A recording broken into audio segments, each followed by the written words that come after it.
part heard appeals in the matters of Wirral Council as administering authority of Merseyside Pension Fund and Indivior PLC and Reckitt Benckiser Group PLC. This is just before you start, really.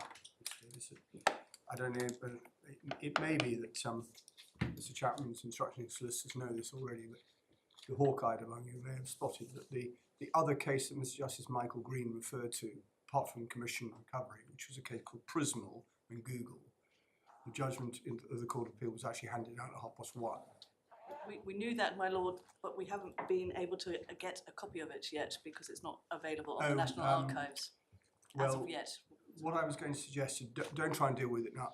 I've had a quick scoot through, my judicial assistant has read it insofar as possible.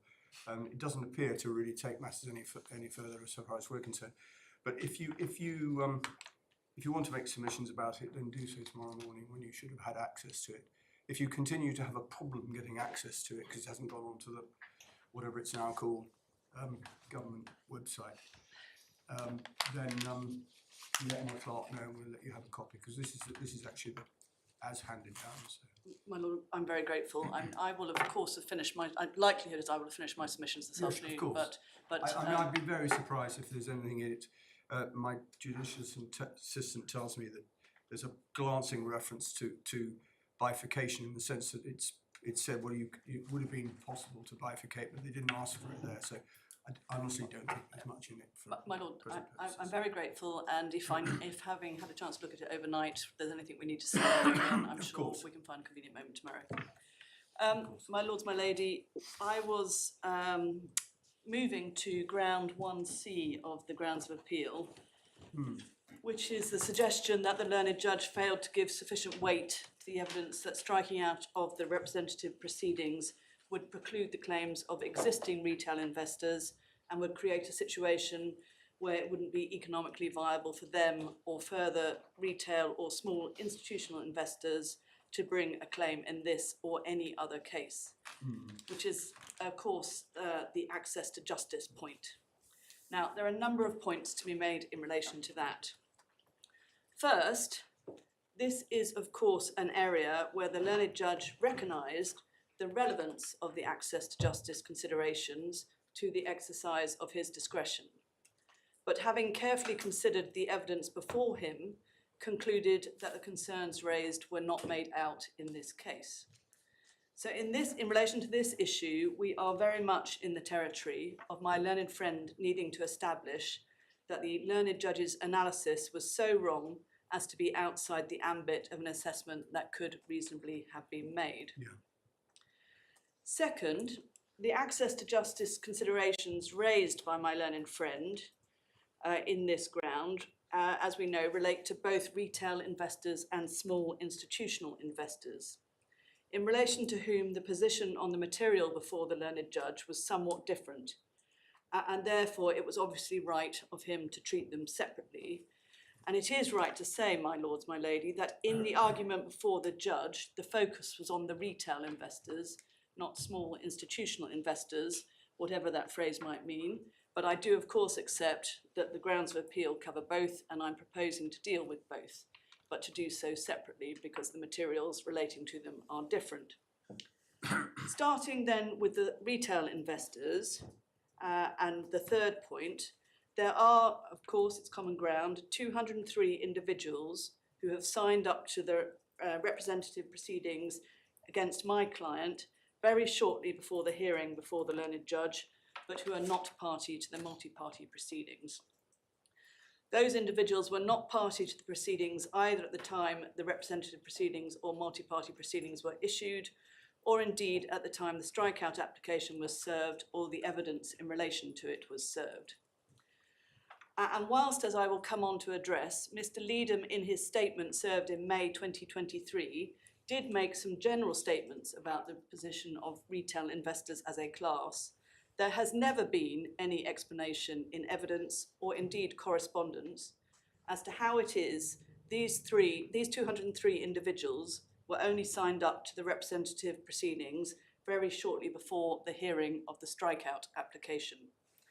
And absent such an explanation, inevitably a question must legitimately arise as to whether this was a tactic designed solely by the funder to try to bolster its position on the strikeout application, or to put it, as this court did in the judgment in Le Patorel, to game the system. And if I could just pick up some comments of this court in Le Patorel, where Lord Justice Green gave the judgment of the court, but of course my Lord, the Chancellor, was in agreement in relation to it. It's in the second authorities bundle at tab 18. And in particular, I wanted to pick up paragraph 78 on page 436.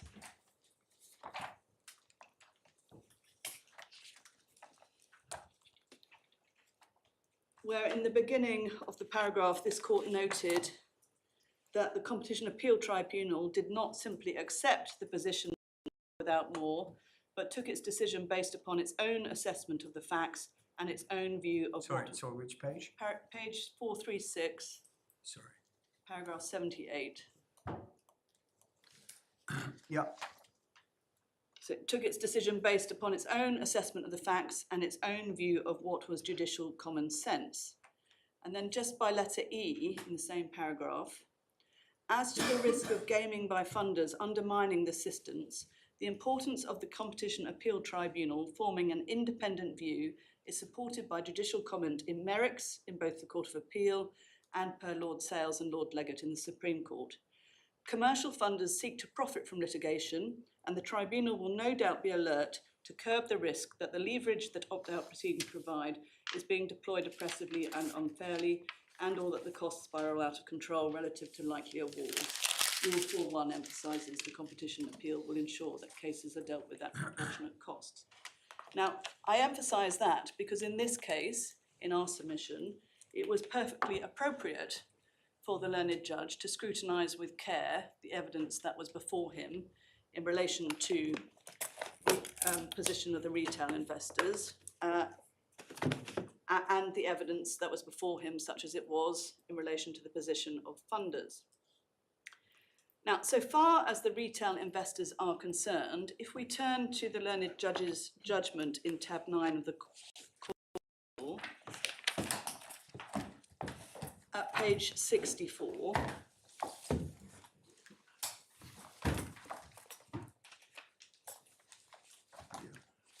the learned judge's reasoning in relation to the retail investors was set out in paragraphs 98 to 100. And there are essentially two parts to that analysis. The first part was a consideration of the materials before him in relation to the position of the retail investors themselves. I say materials before him because, of course, there was no evidence at all from any retail investor explaining their position, and in particular explaining why, notwithstanding that they had signed up to the representative proceedings shortly before the hearing, they hadn't issued their own proceedings. And that's the point that the learned judge is making in the last sentence of paragraph 99. There is no evidence that retail investors who have opted in to the representative proceedings would not be able to obtain their own funding and issue their own proceedings, which could then be consolidated or at least managed together with the multi-party proceedings. So that's one aspect of his analysis in relation to the position of the retail claimants themselves. And the second was his analysis that there was no adequate or coherent explanation as to the decision of the funders not to fund retail claimants to participate in the multi-party proceedings. And if I may, I'll take those points separately.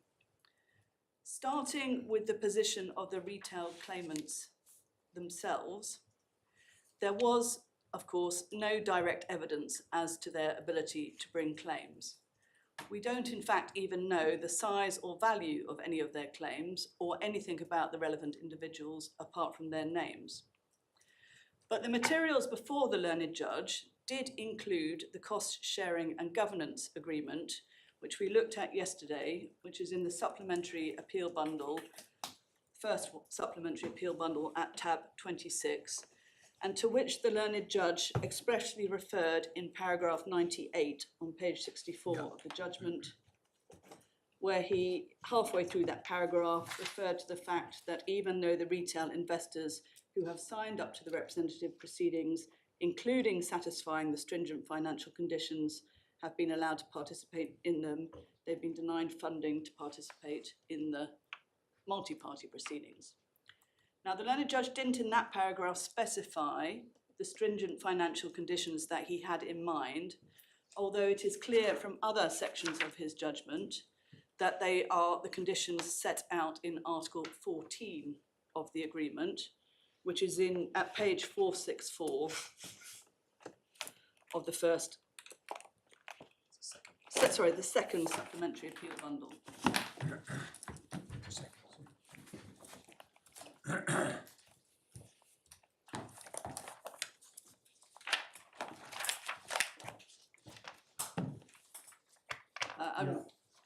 The court, of course, looked at that with my learned friend yesterday, but in essence, that's providing that absent a different agreement with the representative claimant. Sorry, what page? Page 464, Oh, God, this one. Article 14. There are two agreements. Is that because there are two sets of proceedings? Yes, my lord. Yeah. There's one's for Indivior and one's for Reckitt. Otherwise, they're immaterial. Otherwise, they're materially identical. And clause 14, absent a different agreement with the representative claimant, and I emphasise that, requires someone signing up to these terms to pay upfront their share of the claimant costs and adverse costs incurred to date, as well as either providing a written indemnity from an English company with at least 3 years audited financial statements and net assets of 10 million, that's little a, or to pay upfront their share of the future claimant costs and adverse costs, that's little b. And just stopping there, assuming that one had retail claimants who could sign up to those terms, it really does have to be questioned whether they weren't in a position to bring their own claims, which is essentially the point that the learned judge is making in paragraphs 98 and 99 of his judgment. Well, little a looks like quite a stringent financial condition. You've got to have a company with £10 million. But little b, I think, is not. Well, it's the future both claimant costs and share of defendant adverse costs. Yes, but it's your share, and the share is proportionate. And as I briefly discussed with Mr. Chapman yesterday, if one makes some fairly heroic assumptions as to the value. My lord, I understand that it is proportionate, and I understand that if you have a small shareholding, that therefore may mean it's a small share. But if one's looking at it from a perspective of a retail investor, if they are in a position to pay upfront both all costs incurred to date and all costs to be incurred in the future by either side, they must be in a position in our submission to issue their own proceedings. I don't think that follows at all. Suppose, I mean, the sort of figures I put to Mr. Chapman was that the claim might be 500 million. We don't know because we don't know. One might, assuming a very pessimistic outlook, expect both sides' costs to be 50 million, which means what you're looking at, a proportionate cost, is 10% of your claim. And if your claim is in the low thousands, it means your share of the cost is in the low hundreds. My lord, I'm of course assuming that they're not going to be issuing individual claim forms, but they're going to be doing so as part of multi-party proceedings where this kind of cost-sharing arrangement would apply. My lord may recall, for example, in Lloyds and HBOS, in the GLO, there was a similar proportionate cost-sharing requirement. And the effect of that was that for somebody who had a few thousand shares, their exposure to costs was in a matter of tens of pounds. Indeed, my lord, but and since that date, there have been other cases where similar cost-sharing arrangements have been made, even though a group litigation order hasn't been put in place. So the court always takes steps to militate against those with a small proportion of the claim bearing a disproportionate part of the costs. Yes. And so my submission simply is, if you're able to pay up front both the cost to date, your share of the cost to date, and the cost in the future of your share, then you should be in a position to join multi-party proceedings. Only if the funder is prepared to fund them on the same basis.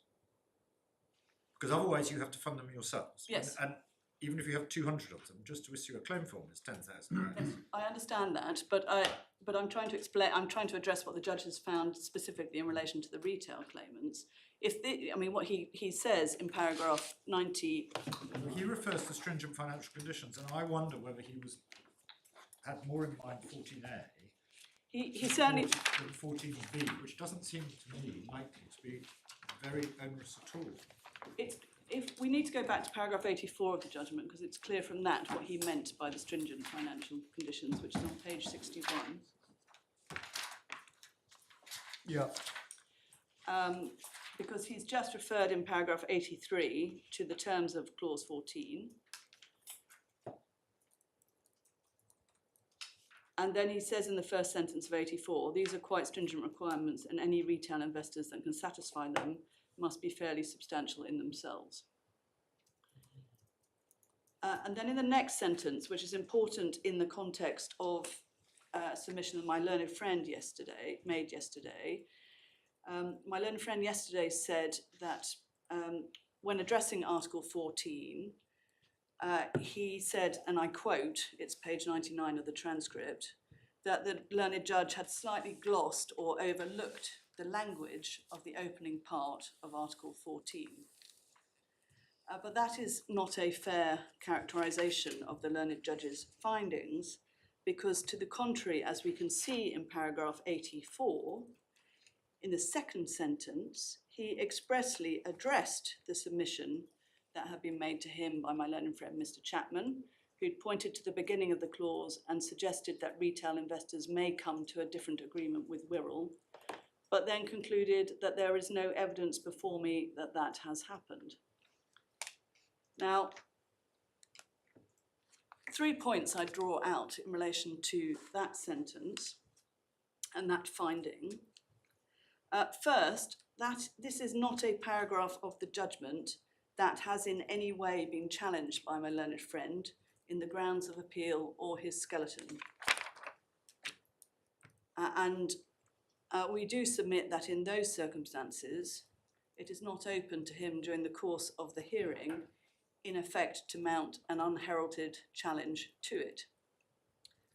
Second, and in any event, it is plainly an assessment by the learned judge of the evidence before him, and so any challenge to it, if it is to be permitted, would need to meet the hurdle of establishing that this was not a factual conclusion that was open to him.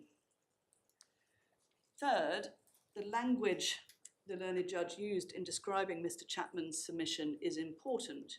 You will note that the learned judge recorded Mr. Chapman as having suggested that retail investors may have come to a different agreement with Wirral, not that they had in fact come to a different agreement with Wirral, which is an important point, an important distinction in light of the points that were made by my learned friend yesterday at pages 99 to 101 of the transcript in response to questions from my Lady Justice Falk, and is why I interspersed during those discussions that this was not substantiated by the evidence. It wasn't even the submission that was being made to the learned judge. And in any event, the learned judge in our submission was absolutely right to conclude that there wasn't any evidence before him to the effect that the representative claimant, Wirral, had adopted the proviso in Article 14. All there is the paragraph of the Mishcon de Rea letter to which my learned friend referred, indicating that the funder, Woodsford, was prepared to fund, willing to fund the retail investors for the representative proceedings. Well, your point is this, isn't it, that those retail investors who've signed up to the representative proceedings, Woodsford have agreed to fund them, and either they've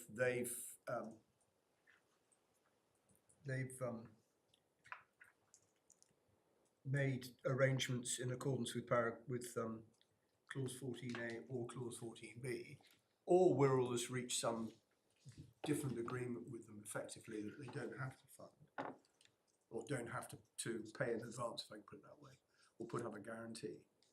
And the obvious question you say is, well, if that's done in the representative proceedings, why couldn't it be done in the multi-party proceedings? Yes. There's no logic to it not being, to the same arrangement not being arrived at. We have no evidence at all, presumably, of the cost sharing arrangements in the multi-party No, my lady. proceedings. We No. only have this document. We only have this one which relates solely to the representative proceedings. We have no evidence from any retail claimant explaining what their position is. And we have no, it's a point I'm moving on to, we have no evidence from the funder itself explaining its position and why it was Explaining why it's willing in the one case but unwilling in the other. What we do have is Mr. Leadham's evidence, which I'm going to come to. Yeah, which was actually his evidence predated. Predated allowing the retail claimants into the representative proceedings, was not specific to any of the retail claimants who've been allowed into the representative proceedings, and it doesn't address this question, no doubt because it predates it, of actually on what terms have the representative proceedings been, the retail claimants been allowed into the representative proceedings. There's just a complete lack of transparency about all of that.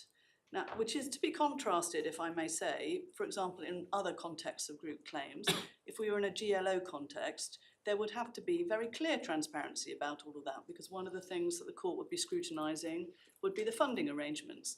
Similarly, the CPO, provisions in the Competition Appeal Tribunal, there would be careful scrutiny of all of that. And one of the difficulties in this case, and that's reflected in the judge's findings, in our submission, is that we haven't had the level of transparency that one would anticipate should be required, and we are left in a position where, in our respectful submission, it was perfectly permissible for the judge to conclude that important matters, such as the basis on which the retail investors had been permitted in, wasn't addressed in the evidence, and nor was there any adequate or coherent explanation from the funders as to why they, having reached that position in relation to the representative proceedings, a different result was to be reached in relation to the multi-party proceedings. Turning to the analysis in relation to the position of the funders, which the learned judge dealt with in these same paragraphs. The first point he made in paragraph 98 was that it emerged that the retail investors are inexplicably not being allowed to participate in the multi-party proceedings because of the attitude of the funders. Now, leaving aside the inexplicable, which I'm going to come back to in a second, it is undoubtedly factually correct that the funders are not permitting the retail claimants to participate in the multi-party proceedings. My learned friend showed the court yesterday the letter from Mishcon Dorea confirming in express terms that Woodsford was not willing to fund retail investors to participate individually in the multi-party proceedings, although it should be noted that in the absence of evidence from Woodsford, it is not in fact clear that Woodsford's position is it won't fund the retail investors in any circumstances, including, for example, if this appeal is refused. But I make that as an aside in a sense, but it is a problem with a lack of evidence that the position is opaque.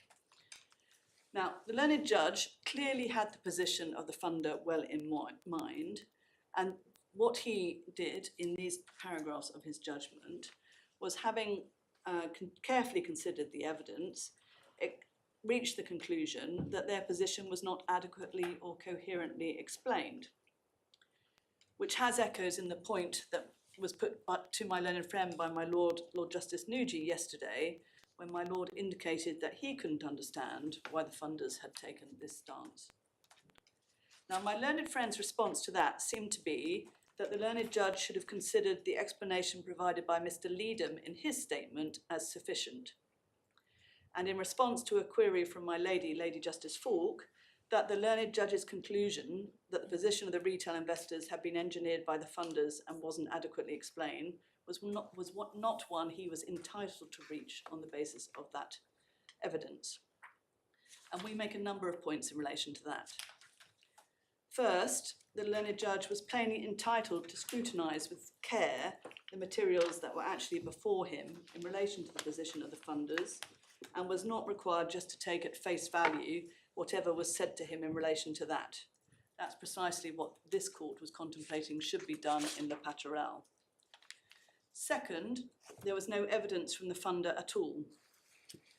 All there was were assertions as to the position in Mishcon de Reya's correspondence and general statements about the attitude of funders to funding individual claims in Mr. Leedham's statement.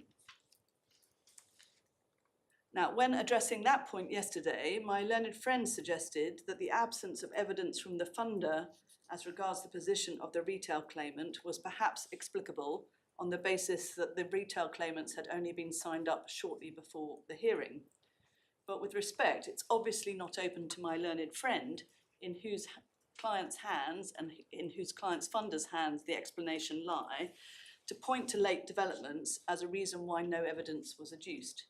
They could have provided evidence from the funder at any point, but they chose not to do so. Third, if we could turn firstly to the Mishcon de Reya letter, which is in the second supplementary appeal bundle, tab 30, page 502.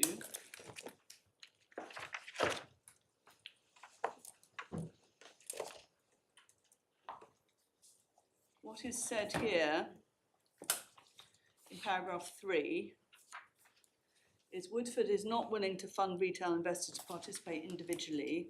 That is because the multi-party route is not, as a matter of economic and administrative burden, worthwhile pursuing for such investors, for the reasons that have been explained in evidence. Now, it's not clear, in fact, what is meant by, in that context by administrative burden, but it seems to be the burden of producing details of the individual's claims, whether by reason of some form of particularisation or production of documentation, but that is not a burden that's going to fall on the funders, rather it be conducted by the claimants and their lawyers. So actually, as far as the funders are concerned, this must all collapse into the economics of the inclusion of these additional claims in the multi-party proceedings that they have already agreed to fund.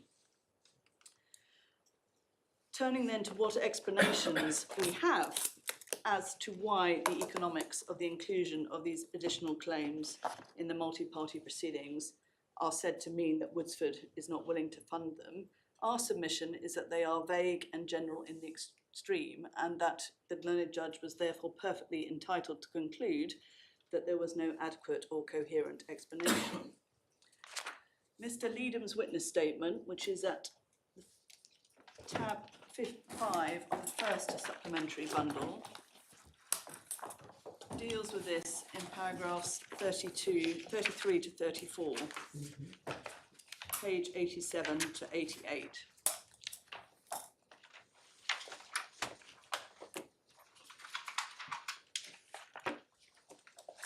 And if I could start at paragraph 33, we have just a general assertion that potential claimants and funders will naturally be more reluctant to become involved if they are faced with potentially very substantial costs of particularising and so on.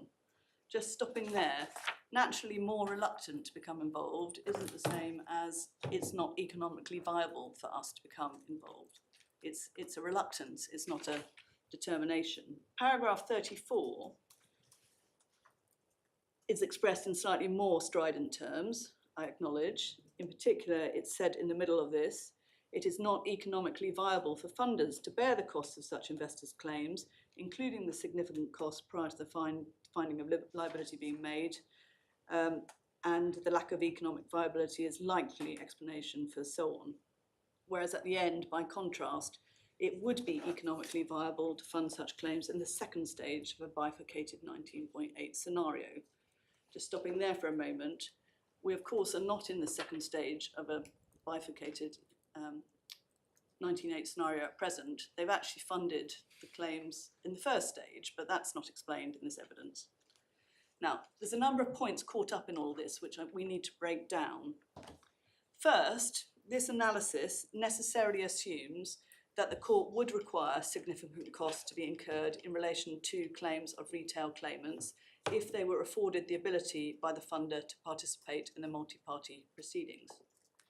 Whereas, of course, if it is uneconomic to do so in relation to any category of claimant, that is an issue that could be raised at the first case management conference, and consistently with the overriding objective, one can well understand why the court might be persuaded to say, given the size of these particular claims, I'm not persuaded it is proportionate to require anything more than minimal explanations to be provided, or indeed possibly no explanations to be provided.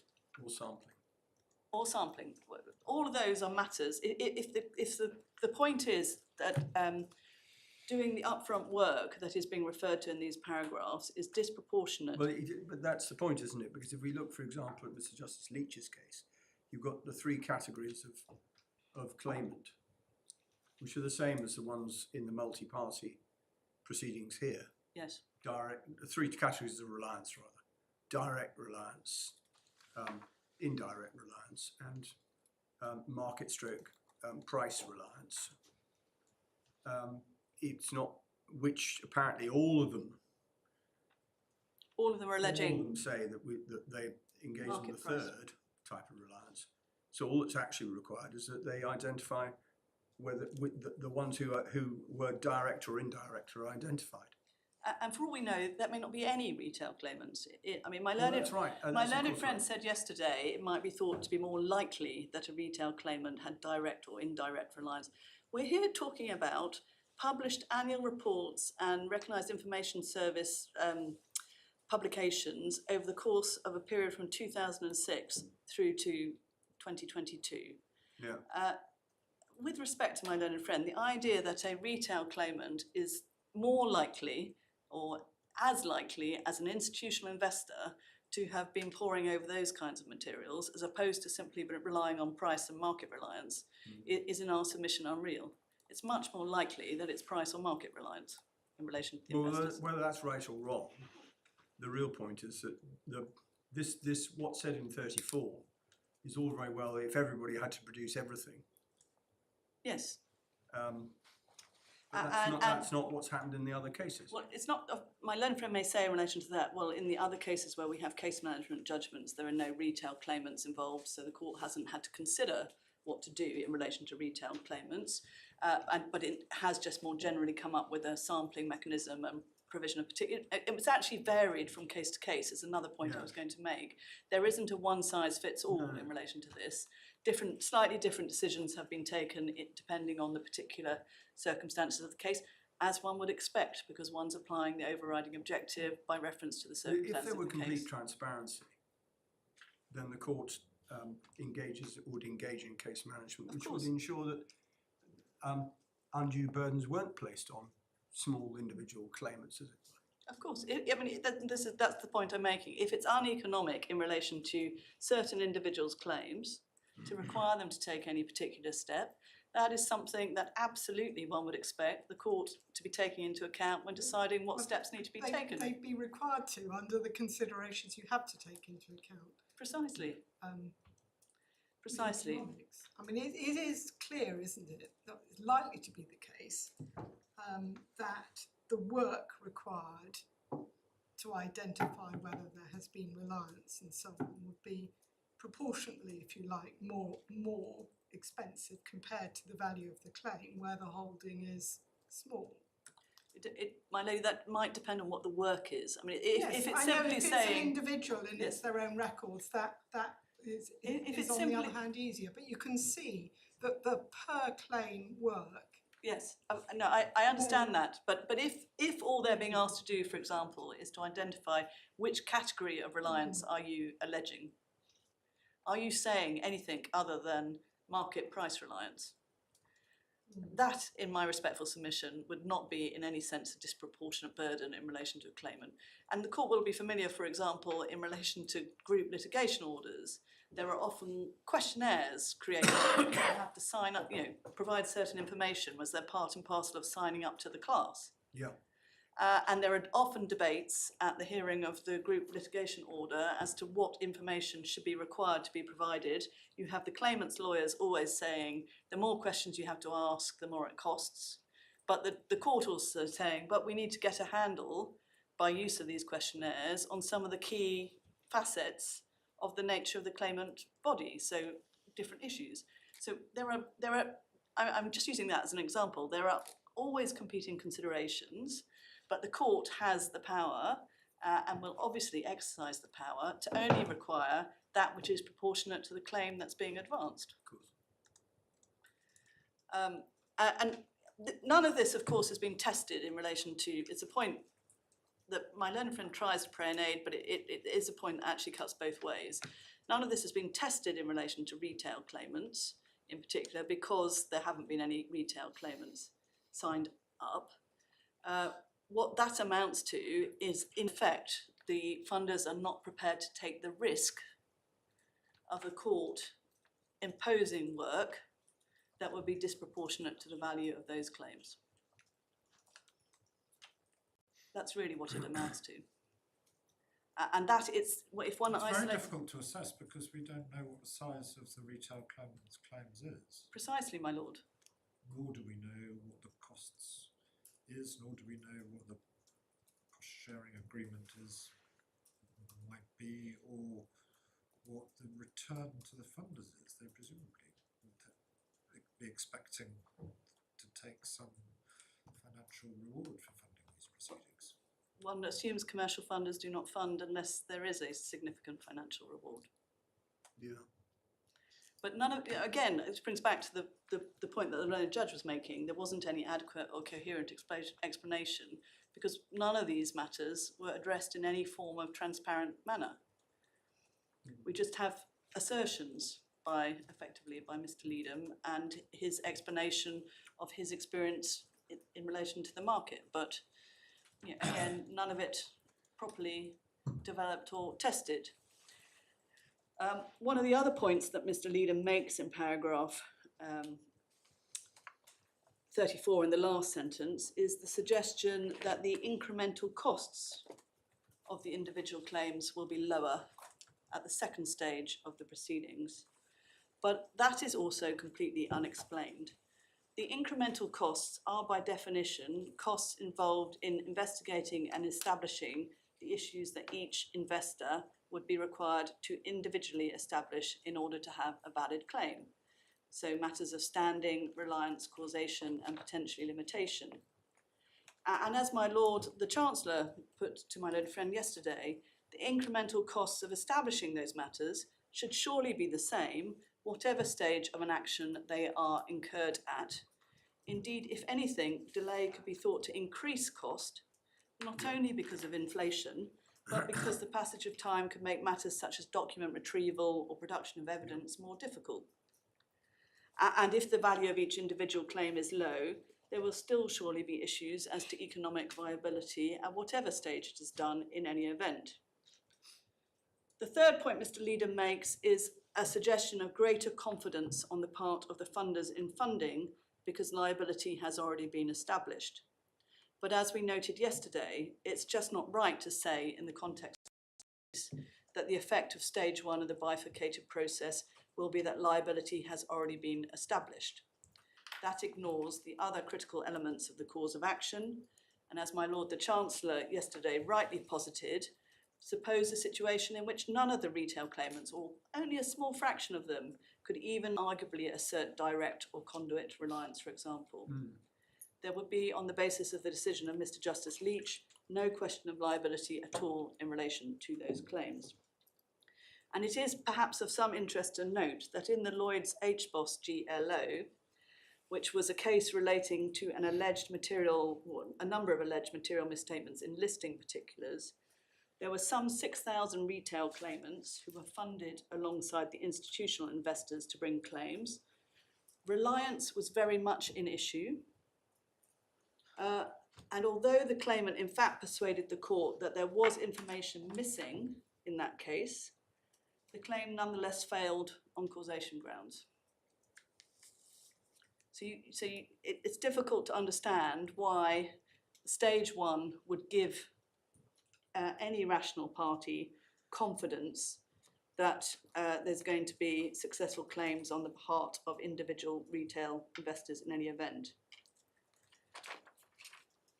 A connected point, which is a point I think that was really at the focus of my learned friends submissions, is that if individual claimant-sided costs were only incurred after the determination of the common issues, that would reduce the prospects of costs being wasted in relation to claimants who only had investments at times when the court determines in stage 1 no misstatements or omissions were in fact made. So in other words, the first stages of the bifurcated process has weeded out claimants within the claimant cohort who don't have a valid claim for that reason. Now, a few points we'd make in relation to that. The first is it's not actually clear whether these retail claimants, or any significant proportion of them, are ones whose claims are confined to particular time periods, such that there could be scope for such a saving in any event, so far as they are concerned. Again, that's just not addressed anywhere in the evidence. But secondly, and in any event, given that the funders are willing to fund all the claimants to bring the wide-ranging claims that they are bringing in the representative proceedings, in our submission, it really doesn't lie in their mouth to say, well, by this route, we can protect ourselves from some of what would otherwise be the adverse costs of advancing those claims. At least, that is, where considerations of the overriding objective would point to a requirement that those costs were required to be incurred.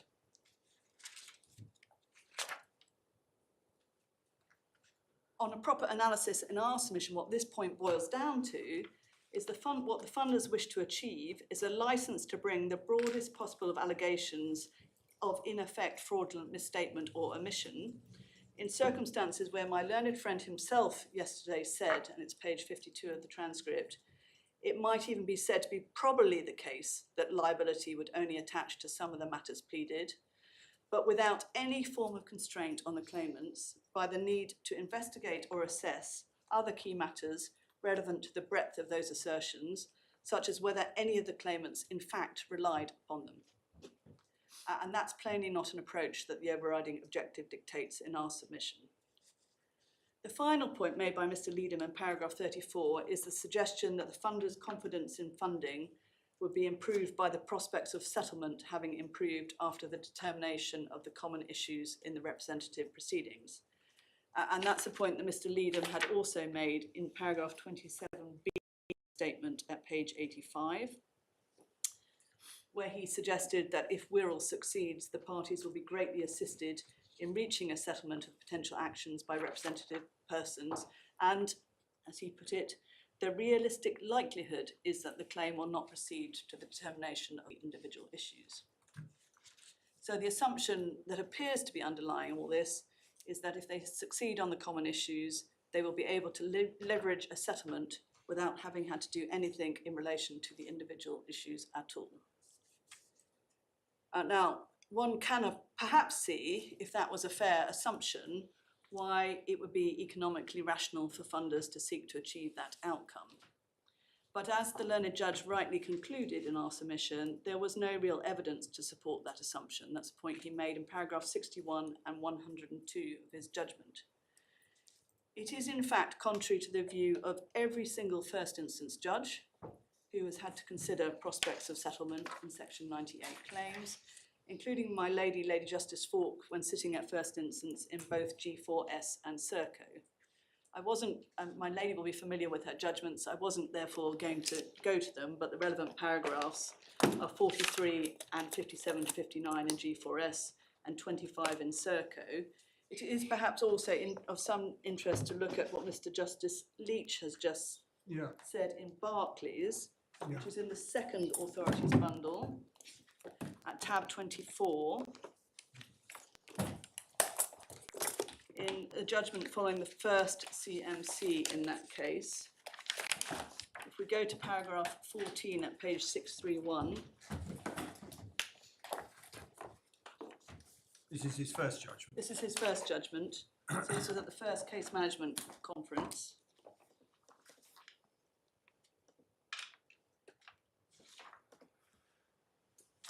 And the issue before him was whether the claimants should be required to plead out their individual cases on reliance as a matter of general procedure. So paragraph 14, page 631.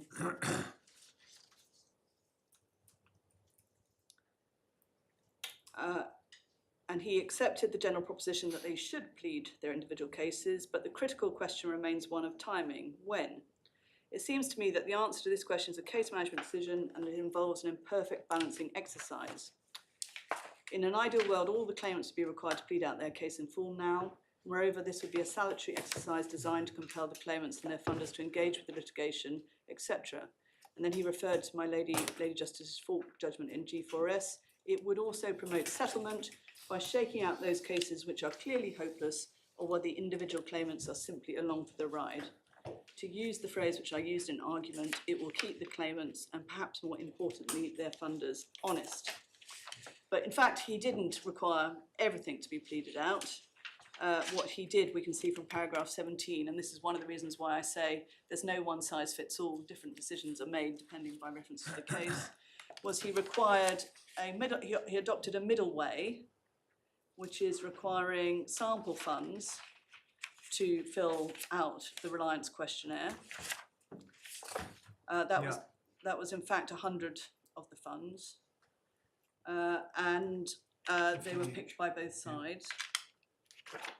But that was also in circumstances where, as one can see if we go back to paragraph 4 of the judgment, the claimants were also being required to provide particulars of the numbers of claimants who fell in relation to which category of reliance.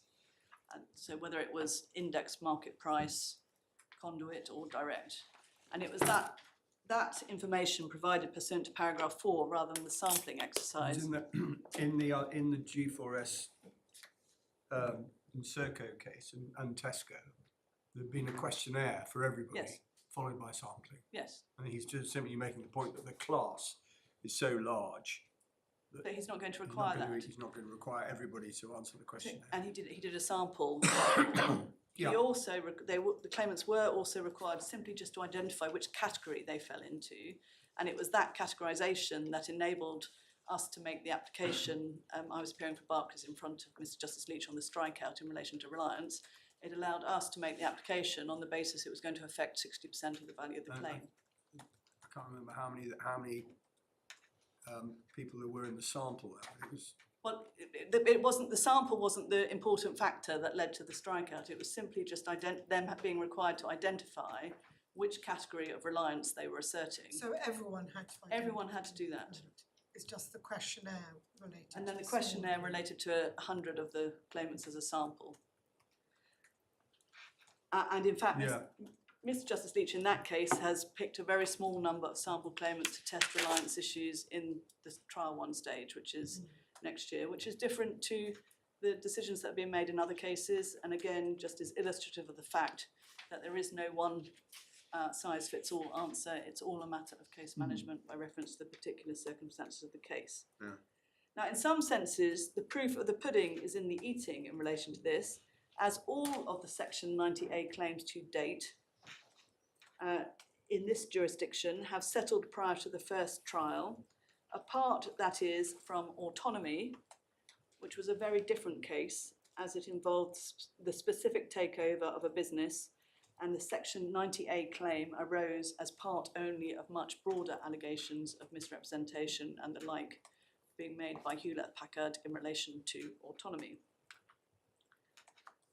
So the first instance judge's assessments in all these cases, and it goes back to Mr. Justice Miles, as he then was in RBS and so on, that requiring some progress would promote settlement has proved correct. I'm sure he'd be very pleased to hear you promote him, but he still is, Mr. Justice Miles. So I'm sorry.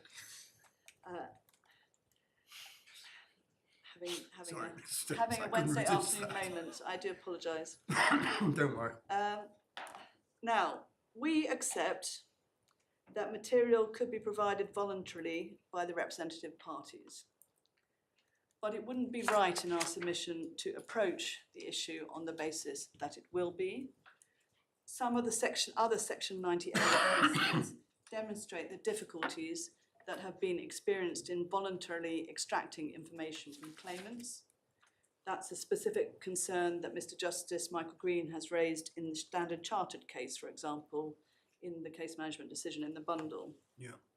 And the very fact that these claimants are seeking to invoke the representative procedure in this case, rather than pursue the multi-party proceedings, demonstrates that they quite simply do not want to have to provide the materials that the courts in the other multi-party proceeding cases have thought it appropriate they should provide in order, amongst other things, to facilitate settlement. And we also submit that Mr. Leedham's evidence itself is telling on this point. He says in paragraph 44 of his statement, if we go back to that, in the first supplementary appeal bundle, tab 5, page 90,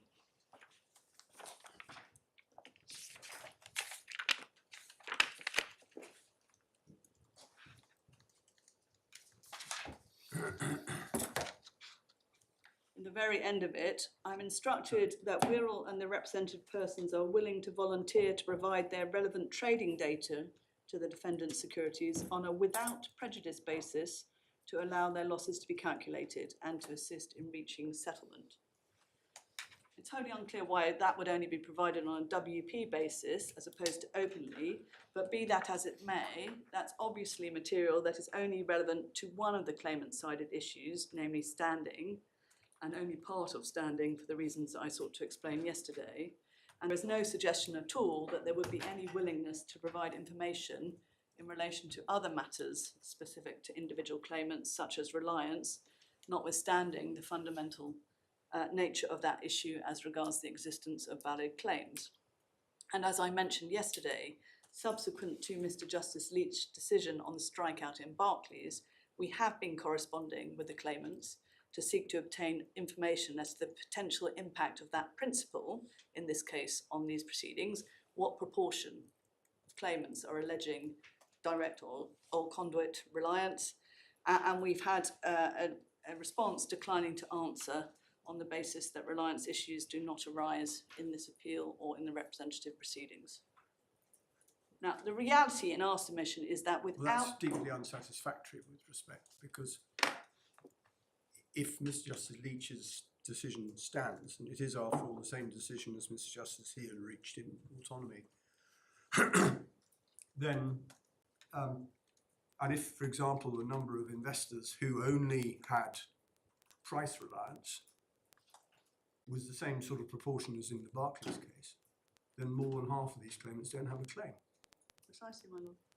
But on the other hand, it may be that the proportion is lower than that. And, but I can't for the life of me see why they shouldn't be prepared to say for at least that much information. Our suspicion, my lord, is the one I addressed yesterday, which is that they don't know because it's not an issue that they've had to address as part of the terms of signing up to these proceedings. Yes, the terms require trading data. Trading data, Yeah. and that's it. Now, in our submission, the reality is that without an ability to progress any of the claimant-sided issues in tandem to the common issues, the precise means of which will be determined by the court in accordance with the overriding objective, but without any ability at all, the prospects of settlement must be significantly reduced, certainly prior to the resolution of the representative procedure and the progression of the individual claims. And both my Lord the Chancellor and my Lady Justice Falk made points to that effect to my learned friend yesterday, and we absolutely endorsed them. Now, the only material referred to by Mr. Leedham in his statement to support the suggestion he makes in paragraph 27b, that the realistic likelihood is that the claim will not proceed to the determination of the individual issues and that the parties will be greatly assisted in reaching a settlement, is the commentary of Professor Higgins in relation to the position in Australia. There's a few points just to draw out in relation to that. The first is that we are not saying that settlement would be impossible in the context of the representative procedure, just that it would, for the reasons that have in fact been recognised by every first instance judge in this jurisdiction, be easier in the context of the multi-party proceedings than in the representative procedure. But secondly, and in any event, actually when one looks at what Professor Higgins has said in his commentary, it is apparent that there are material differences between the class action system in Australia and the representative procedure which my learned friends are seeking to evoke here, such that it is simply not possible to draw conclusions as to the enhanced prospect of settlement in relation to representative proceedings because of what's going on in Australia. My lords will appreciate I'm referring to Professor Higgins' commentary as a commentary because Mr. Justice Foxton refused permission to adduce it as expert evidence. So it's equivalent to an academic article, and that's why I'm using that language. I'm not intending to denigrate Professor Higgins, it's simply to reflect its proper status before this court. Now, there are a number of reasons why I say it's clear from his commentary that there are material differences. The first is that what we can see if we pull up the commentary, which is in tab 10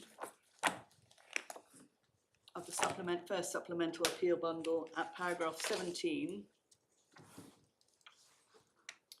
the class action procedure in Australia involves the representative claimant's claim being usually tried in full as part of the first stage of the proceedings, as Professor Higgins explains in paragraph 17. And that means in particular that issues of quantum are very much being explored at the first stage of the proceedings. But also, and in our submission significantly, if we turn on to page 179 of this document in footnote 67,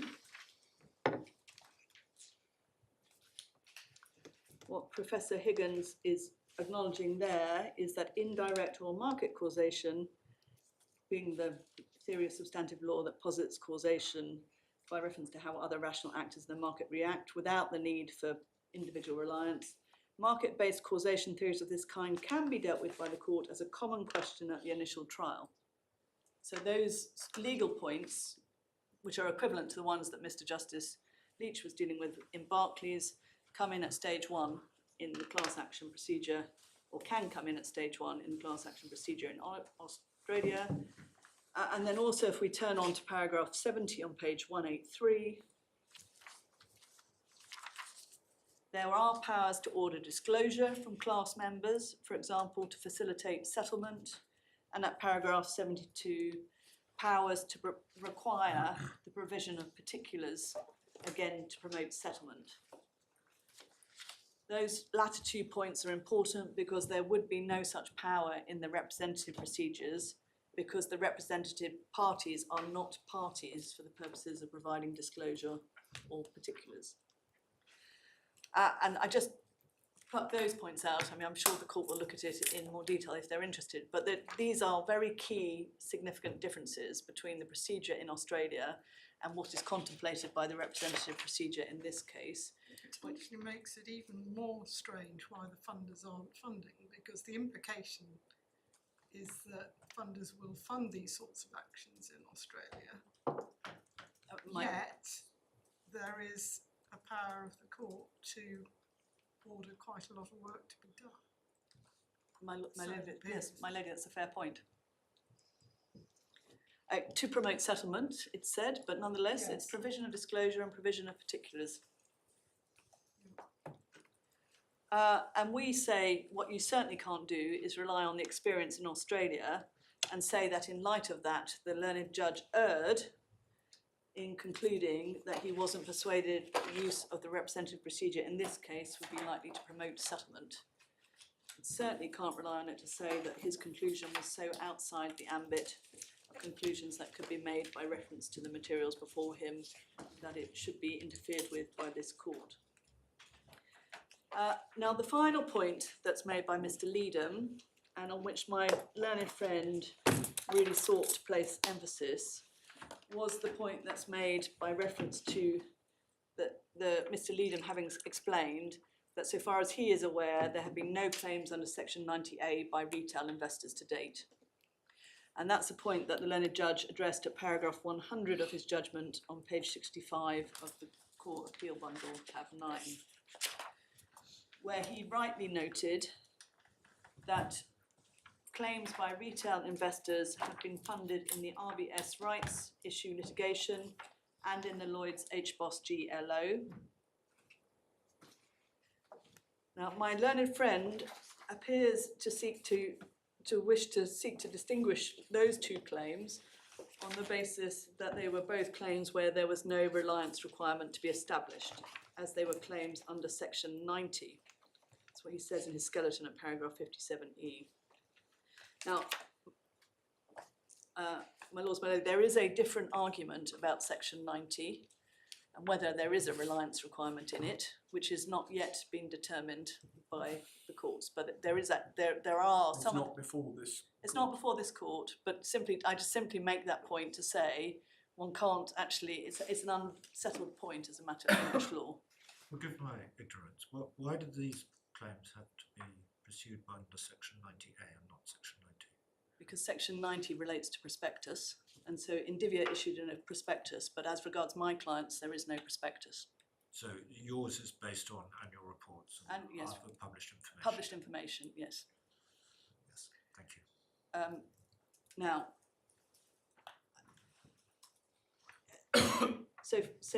and that's the first point. The second point is the point I've already made, that Lloyd's HBOS was not a section 90A claim at all. It was a claim based on equitable principles in relation to listing particulars, and it was certainly a case in which individual issues as to standing and reliance arose.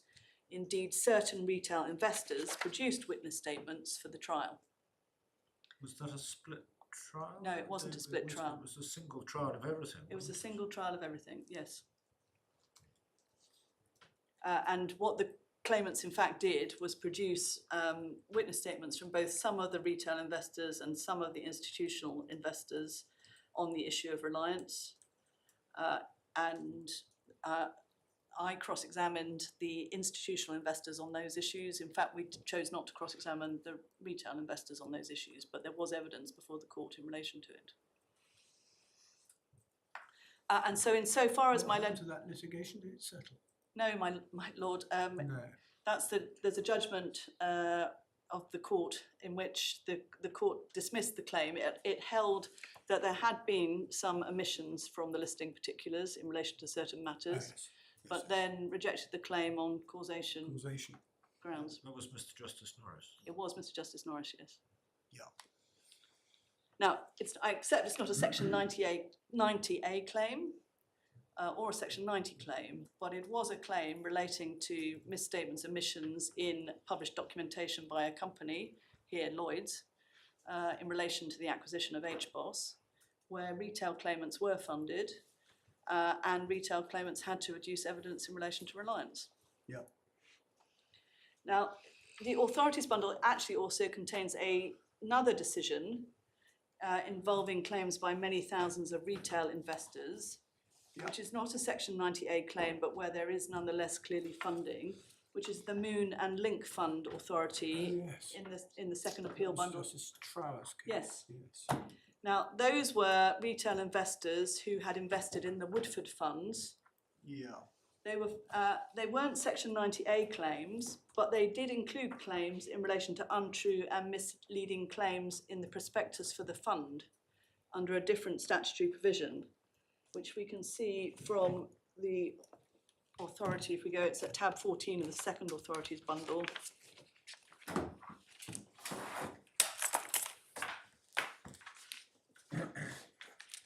Yeah. And in particular, if we look at paragraph 13 on page 342, variety of claims, but they include untrue and misleading statements in the prospectus, which are then said to have given rise to liability under different statutory provisions, so section 138D of the Financial Services and Market Act, and to be breach of conduct of business source book. But all of the claimants in this action were retail investors, and they appeared to obtain funding. And I should make clear that whilst we accept that none of the published judgments in relation to section 90A claims refer to claims by retail investors, the materials before the court do not in fact include the claim forms in all the various cases that have been issued under section 90A.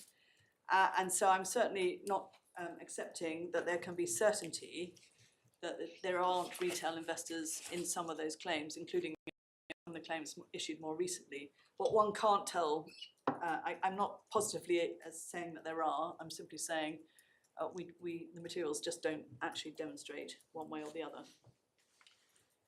Now, we don't, of course, have any explanation from any funder as to why there have been no claims by retail investors in any of those published judgments, in any of those cases to which the published judgments relate. And nor in our submission does Mr. Leedham's statement, in fact, provide any such explanation. If we go back to it, it's paragraph 34 in the supplementary appeal bundle, tab 5, page 88. In the middle of paragraph 34, we can see that all that Mr. Leedham himself is actually saying is this lack of economic viability is a likely explanation for why, to date, as far as I'm aware, not a single claim under Section 90 FSMA has been bought by a retail investor. So it's not even an explanation that that is what he's being told by funders, and that's the reason for it. It's his view as the likely position. A further point in relation to all of this is that whilst it is now clear that the funder in this case has agreed that the retail investors can participate in the representative proceedings, there is in fact a total lack of clarity on the evidence as to what, if any, funding the funder has agreed to provide to any retail investor after the conclusion of the representative procedure. The agreement to fund for the purposes of the representative procedure obviously not being one that involves any material commitment of funding for the second stage of the proceedings at all. Now, nothing in the evidence demonstrates that it's committed to fund the individual claims of retail investors following the conclusion of the representative procedure. All that Mr. Leedham says, and it's in paragraph 36 of his witness statement at page 88 again of tab 5, is that I say at this point that Woodsford has confirmed that it is willing to fund claims at stage 2 as well as at stage 1 without any explanation. It's not all claims, it's just claims. The standard form cost sharing and governance agreements say nothing about subsequent claims. And indeed, in light of the various options that were canvassed by my learned friend yesterday as to what might happen after the conclusion of the bifurcated representative proceedings, it would in fact be surprising if there was a commitment to fund every individual claim, because at least some of the routes being postulated may well be uneconomic, even if all the common issues are decided in the representative claimant's favour. The short point is we just don't know. It brings us back to my submission about lack of transparency, and that therefore the learned friend is perfectly entitled to reach the conclusions he did as to the inadequacy and the lack of coherency in the explanation that he was provided. Yeah.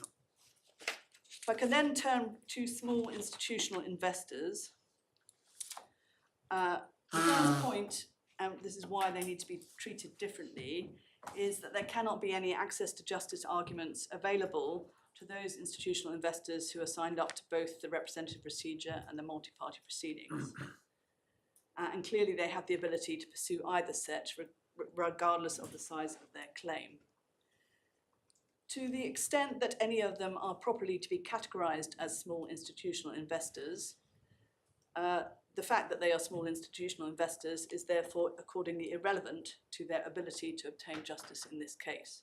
I say to the extent that any of them are properly to be so categorised, the answer is we do not know. We don't know what the size of the claims are, and we don't actually know what my learned friend means by small institutional investors. It's not a term that's been expanded upon. Well, if you go through the names, there's some fairly big ones. There are some big ones, but there are some names that are less familiar. Some aren't sort of immediately familiar. Yes, and my learned friend, I wanted to pick up a point my learned friend made yesterday. It's page 31 of the transcript. He asserted that there are no smaller institutional investors in the multi-party proceedings here. Now, I don't know on what basis he was categorising someone as a small institutional investor, and we don't know enough about the claims being made to know whether or not that is right. But if it is right, what that means is that the arguments about small institutional investors are all about prospective claimants in this case, because there isn't a group of institutional investors who have signed up to the representative proceedings but not the multi-party proceedings. So at the most, this point could be relevant to the potential to book build, which I've already made the point in relation to yesterday. That's not a legitimate reason for the use of the representative procedure.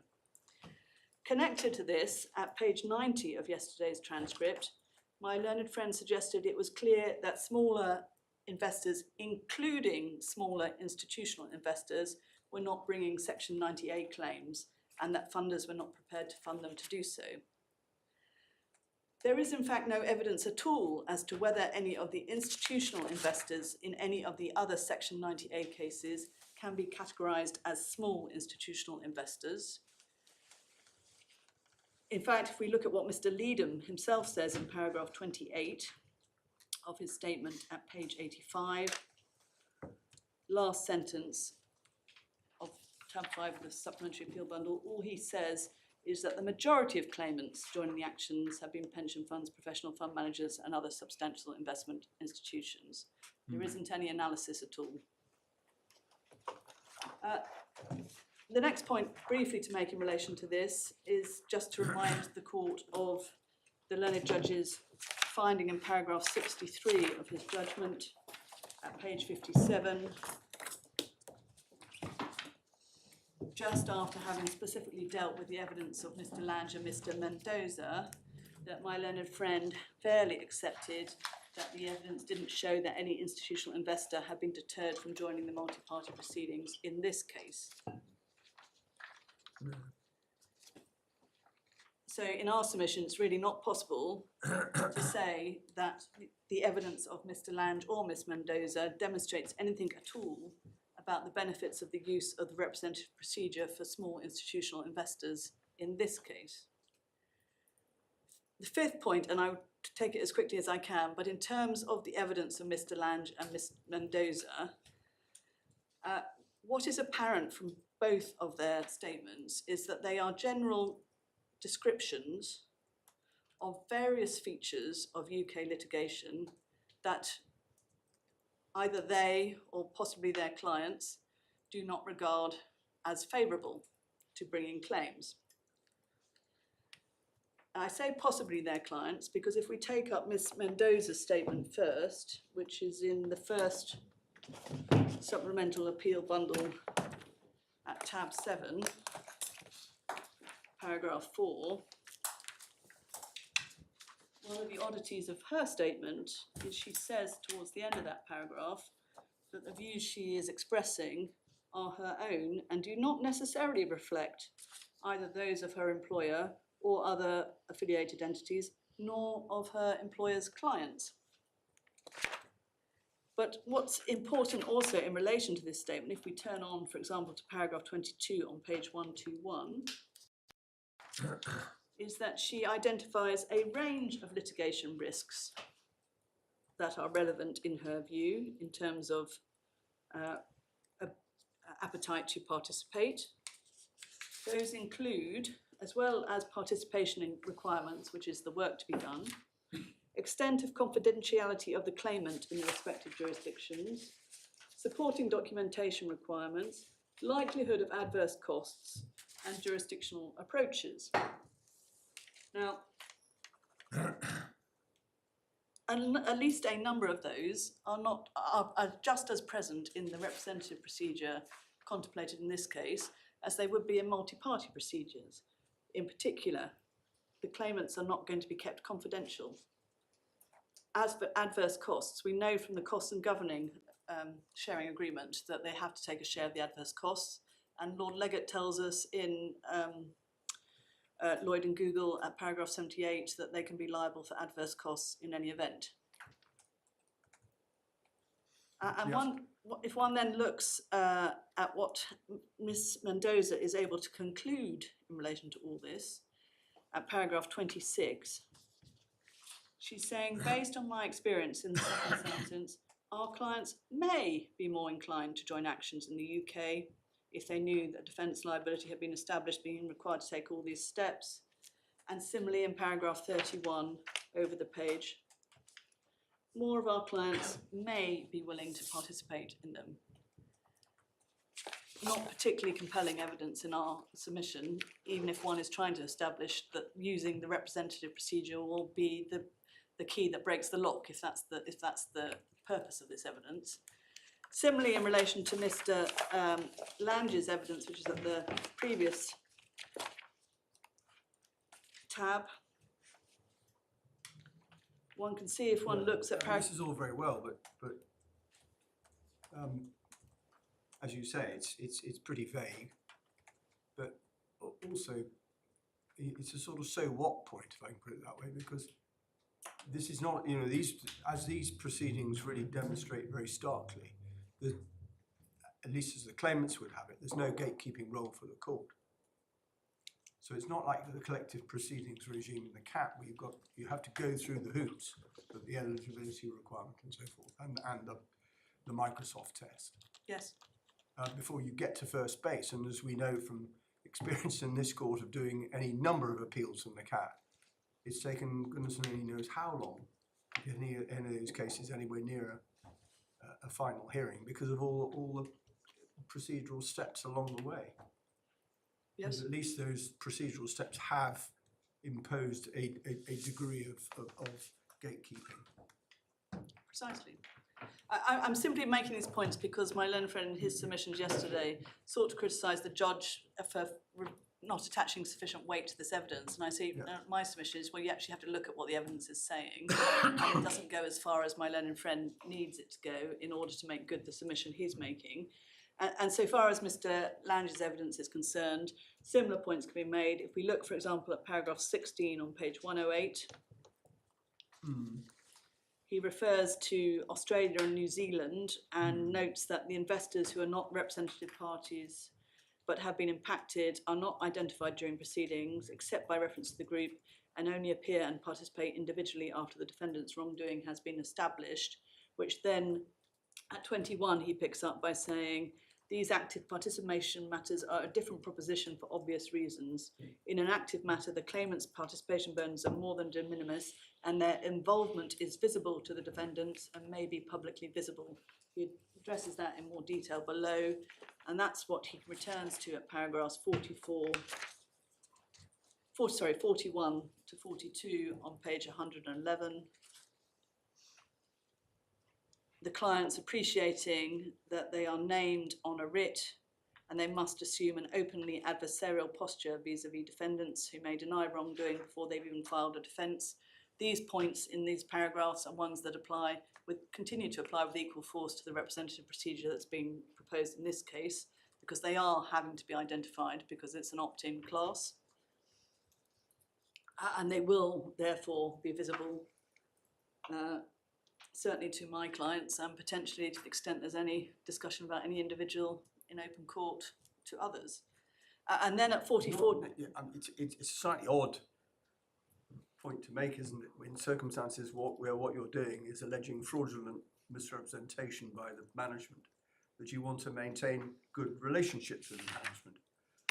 You might have thought that they would be quite happy to be identified as the people who were putting their boot on the management's neck. Well, they seem to wish, one might say, colloquially, to have their cake and eat it. Paragraphs 44 to 46, adverse cost risks, also an important point. And as I've submitted, the adverse cost risk remains in the representative procedure.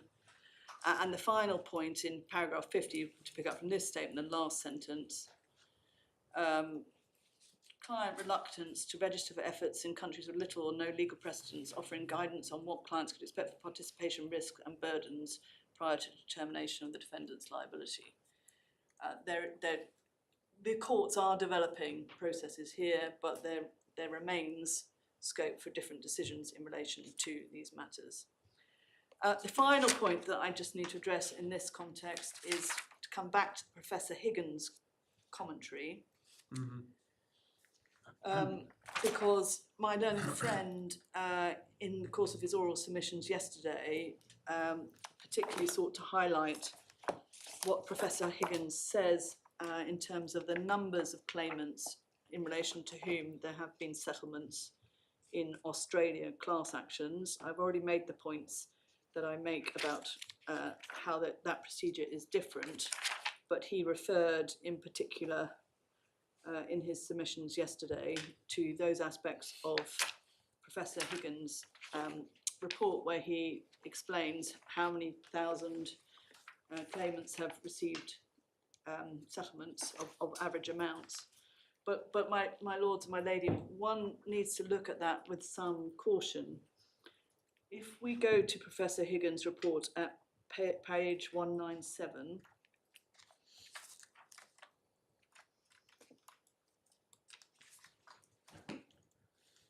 paragraph 103, what that is telling us is that in the 20 years between 1999 and 2019, there were 122 shareholder class actions filed in Australia. So if you assume them equally spaced, that's roughly 6 a year. One can assume from footnote 116 on the same page, that for the purposes of that assessment, shareholder class actions are defined as including actions brought by shareholders against directors, auditors and advisors. If we go on to paragraph 109, in fact, only 105 of the shareholder class actions issued in that 20-year period seem to be actions against the company. So therefore, actions which could conceivably be akin to a Section 90 or 90A claim. And that's roughly 5 a year. And that is not materially more than the current experience in this jurisdiction. Ms. Ellis, in her second witness statement, in the first appeal, supplementary appeal bundle, volume 8, page 140, set out a list of Section 90, 98 claims issued between December 2021 and June 2023. And there are 9 of them, and that's equivalent to a rate of around 6 a year. So you can't simply jump from the fact that there have been lots of settlements in Australia over a 20-year period to a conclusion that we are in some way lagging behind in allowing claimants to pursue claims in this jurisdiction. Broadly speaking, it looks as though the level of claims is about the same. It does. Now, my lords, that's all I wanted to say in relation to ground 1C and access to justice. The remaining 2 grounds, which are on back at page 29 of the third appeal bundle, I have effectively already addressed. Yeah. I should just say this in relation to 1E, which is the suggestion that the learned judge erred because he should have decided the application by reference to the policy grounds and in particular benefits as it is suggested of the representative procedure. That is the ground on which, or the basis on which, as we understand it, my learned friend seeks to elevate this appeal from a decision on the basis of this case to a decision which gives rise to an issue of principle that it is suggested is likely to be of general application. And in our submission, there are 2 short answers to that. First, the learned judge acknowledged that there are certain benefits to claimants of the use of the representative procedure and clearly took those benefits into account in the analysis that he conducted and considered the access to justice arguments that are said to underlie the policy and the evidence of Mr. Lange, Ms. Mendoza, Mr. Leedon that I've just been looking at.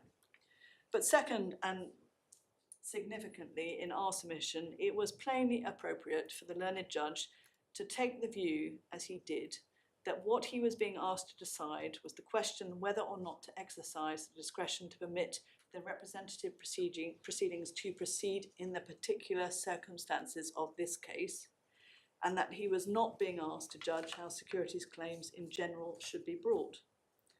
To have done the latter would, in our submission, plainly have been inappropriate, given that the overriding objective by definition requires consideration of the specific facts of each case and the evidence before the court.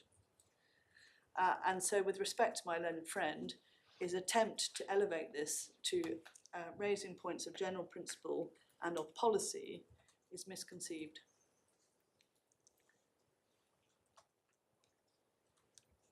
My lords, my lady, unless there is anything else in relation to which I can assist you, those are our submissions. Thank you very much, Ms Davis.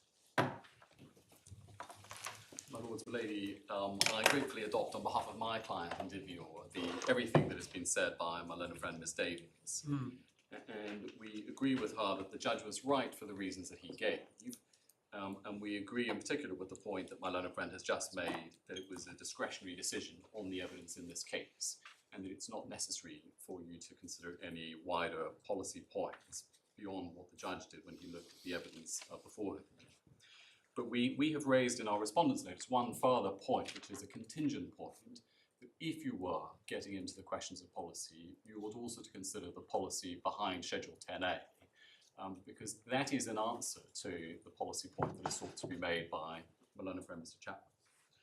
So it's really an answer to the submission made by the Representative Claimant, relying on the evidence of Mr. Lange and Mr. Mendoza that my learned friend has just taken you back to, where, if one can paraphrase it, they don't like how litigation is conducted in this country.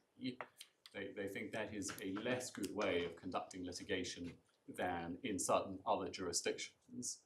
And the implication is that because there's more participation in the litigation in those countries, the courts here should follow that model. I mean, that is the import of that evidence. That's what presumably the court is supposed to take away from those graphs, which show that people are happier to sue in countries where it's what they call a passive participation model, and where you don't have to say what your case is, you don't have to come off the fence in making serious allegations, and so on. And what we say in response to that is that that is an invitation to the court to act in a way that is actually contrary to Parliament's intention when it legislated for Schedule 10A in its current form.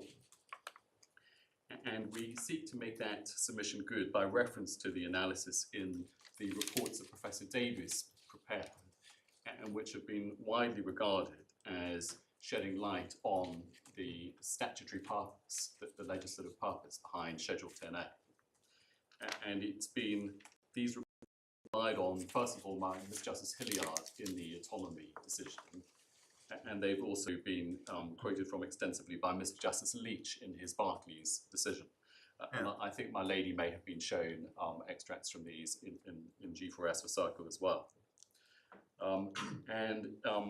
For what it's worth, Mr. Leadham in his witness statement also sought to get something out of these reports in his first witness statement. So I don't think it's controversial that they can be looked at. And in a nutshell, what we say you get from the reports is that in fact the overriding concern was to guard against creating a securities litigation culture of the kind that has developed in the United States in particular, and that the requirements of the cause of action in Schedule 10A were carefully crafted to avoid that sort of outcome.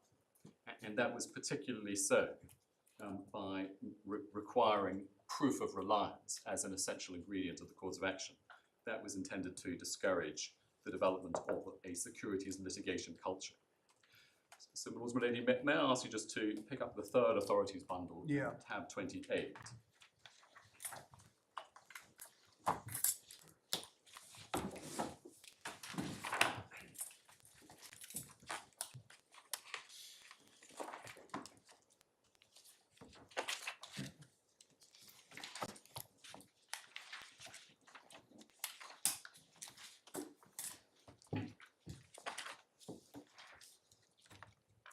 Tab 28. Yes.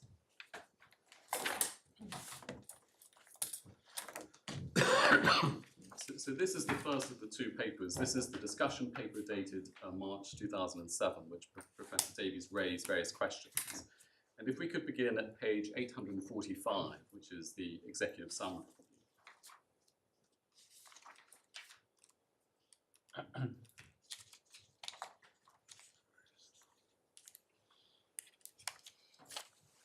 Yep. And you can see just from the first bullet point that the central discussions, this discussion paper seeks to address are what incentives are appropriate to encourage issuers to disclose meaningful, accurate and timely statements. Should companies, managers or advisors be liable to investors for losses suffered as a result of investment decisions taken on the basis of inaccurate information? To whom should they be liable? Should it be negligence or deceit liability and so on? So broad questions of policy were being considered. And in the third bullet point, perhaps an answer to the question that my Lord Justice Nugee asked, he recites the fact that until 2006, the only statutory regime was in relation to prospectuses, that's the Section 90 liability, and the common law didn't provide a clear liability either, capara and dictum. But this was a response to developments in EU law requiring that there should be a remedy for misstatements in published information. And then if I could just ask you to turn over the page to 846. Sorry, 8? 846, just the next page. Okay. And one sees at the top of the page the list of key questions. One, should the trigger be fraud or negligence, and so on. And then at the foot of the page, the final bullet point, finally, paragraphs 111 to 123 address some overarching issues about whether the development of fraud-based investor action in the UK would encourage a private securities litigation culture similar to that of the US, concluding probably not. And that's a concern that one sees picked up in the body of the report. If I could then ask you to go to page 865.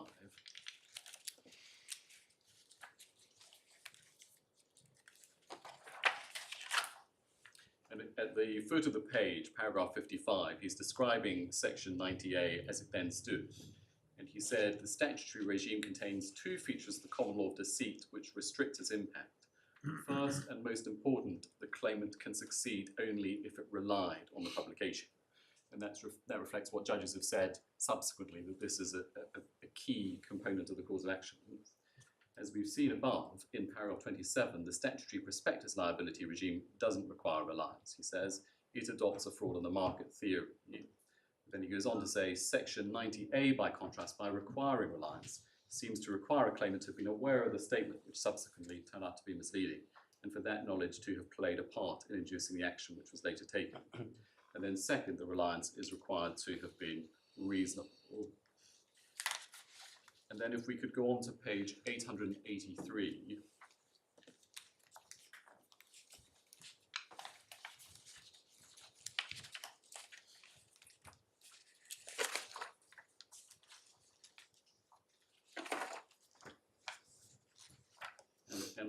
At the lower hole punch, paragraph 110, you can see the heading, can super-optimal levels of fraud-based litigation be avoided?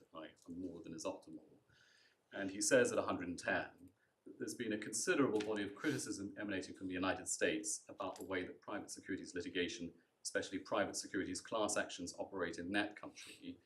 And he refers to a report of a Harvard Law School professor, which reflects a substantial degree of dissatisfaction with private securities class actions in the US, despite certain reforms. And then at the end of that paragraph, he asks the question as to whether similar problems would occur in the UK if fraud-based actions by investors became generally available. And then in 111, he says there are strong reasons for thinking that a fraud-based investor action would operate very differently in the UK compared to the United States. And first, he makes the point about what fraud means in English law, the Darien Peak definition, which is narrower than the US interpretation of fraud. And then in 112, he says, besides this very important difference in the definition of fraud, there are substantial differences in the operation of the civil litigation systems in the two countries. And these differences in procedural law tend to reinforce the differences in the substantive law, i.e. to discourage private securities litigation in England.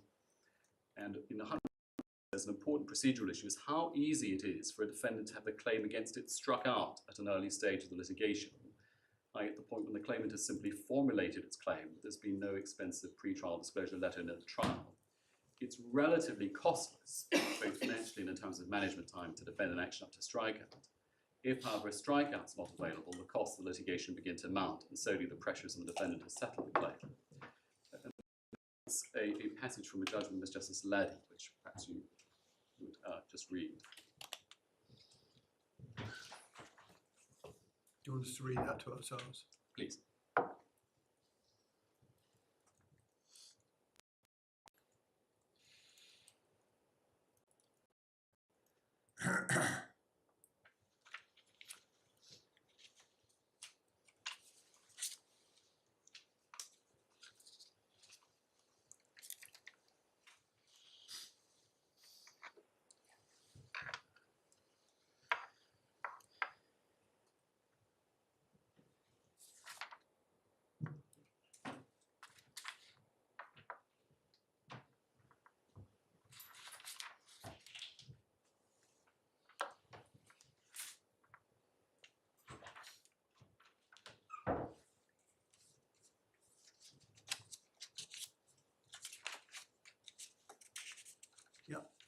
So 2 points arising out of that. In paragraph 113, the importance of the ability to strike out. Well, in a multi-party action like the Barclays action, there is that ability to strike out unmeritorious claims, as Mr. Justice Leach has done for 60% of the claims.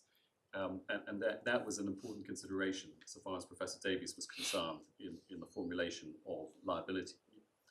And then the passage from Ms. Justice Laddie is just an illustration of the point that my lady and your lordships were putting to my learned friends yesterday about the ability to settle a case like this.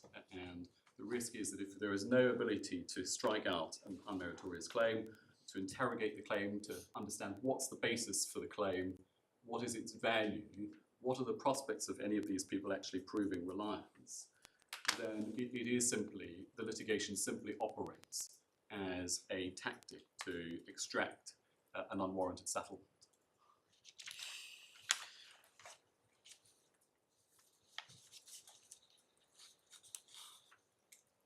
And if I could go on then to, on the next page, paragraph 115.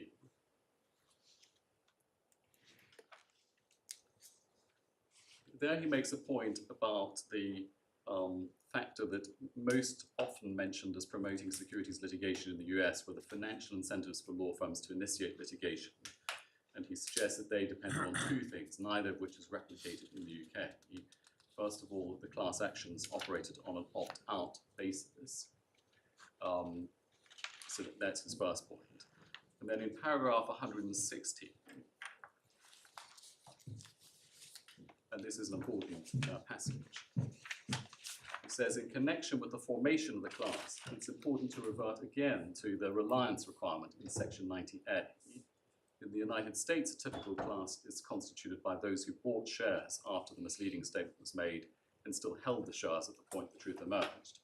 Under the fraud on the market theory adopted in the US for misleading continuing disclosures as well as misstatements and prospectuses, it's not necessary for the claimant to show knowledge of and reliance on the misstatement in question. Thus, class formation is easier and classes is larger than where reliance has to be shown. So again, he emphasizes the importance of the reliance requirement as a likely deterrent to the development of the securities litigation culture that's seen in the US.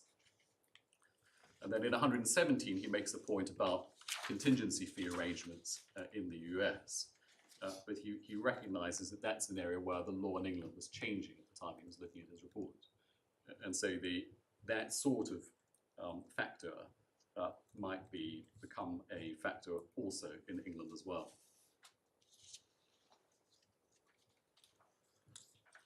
So if I can then take you, so this was the discussion paper that was put out to consultation, people provided comments, and then he prepared his final report, which is in the next tab, tab 29. And this is dated in June 2007. And if I could ask you to go to page 913.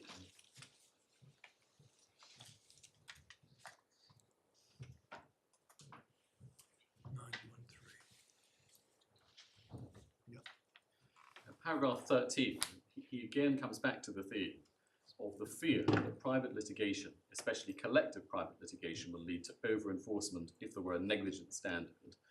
which concludes that the civil litigation process permits the bringing of unmeritorious or speculative litigation.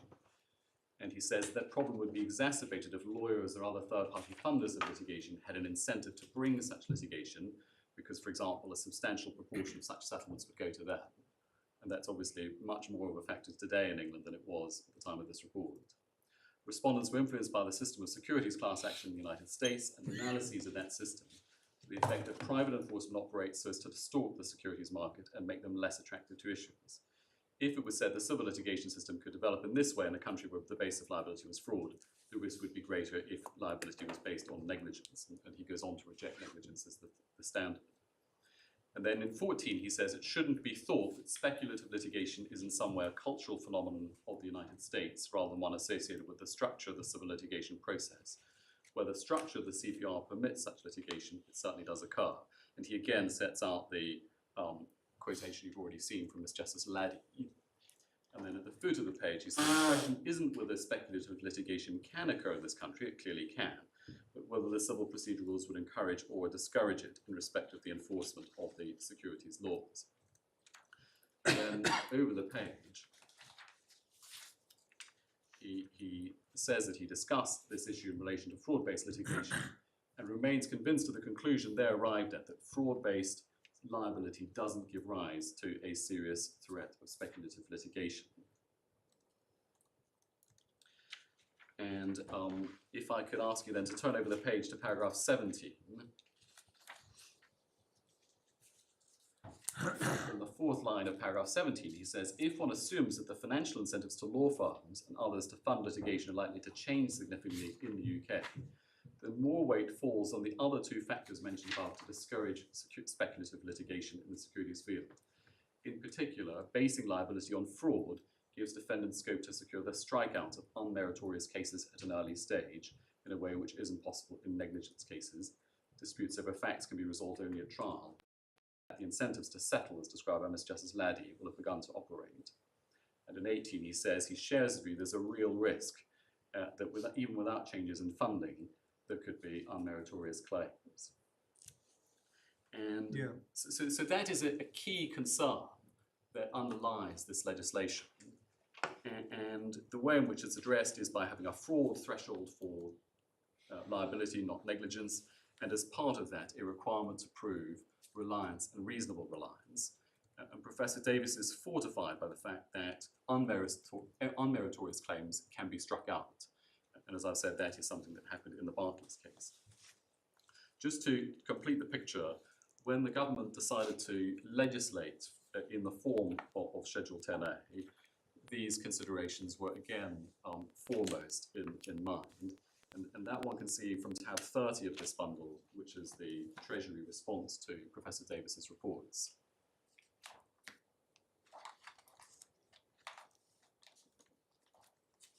And if you could go please to page 946.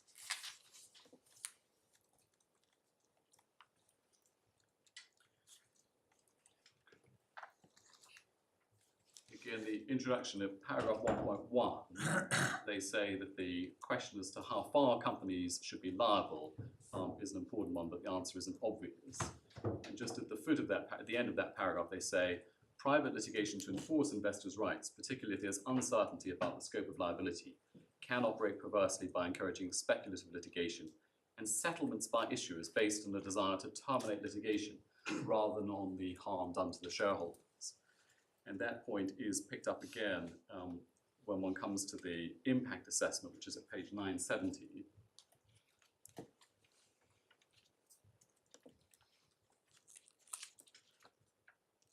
Yeah. And if you can find the box by the second hole punch, the second most from the bottom, what are the policy objectives and the intended effects? The purpose of the statutory regime is to clarify the existing common law position with regard to issuer liability. The proposed extension of the statutory regime, working in conjunction with the FSA public law regime, aims to ensure optimal incentives for prompt and accurate disclosures without encouraging costly speculative litigation and settlements by issuers based on a desire to terminate litigation rather than on the harm done to shareholders. Just to be clear, the proposed extension, was that section 98?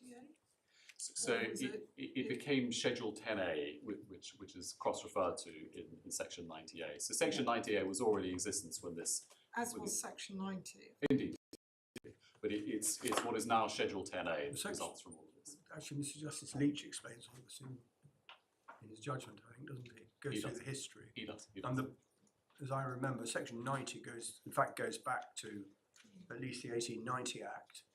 Yes, exactly. Section 90A was introduced by the 2006 Companies Act. Correct.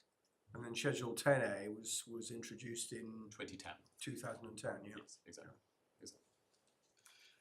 And so just finally, at page 976, when the government is considering what's going to be the impact of this legislation, you can see the heading at the top of the page, litigation costs. And they say, clarifying the liability for misstatement is likely to increase the incidence of litigation in cases of fraudulent misstatement. The increase is likely to be small, but the potential cost of such cases is significant even when settled.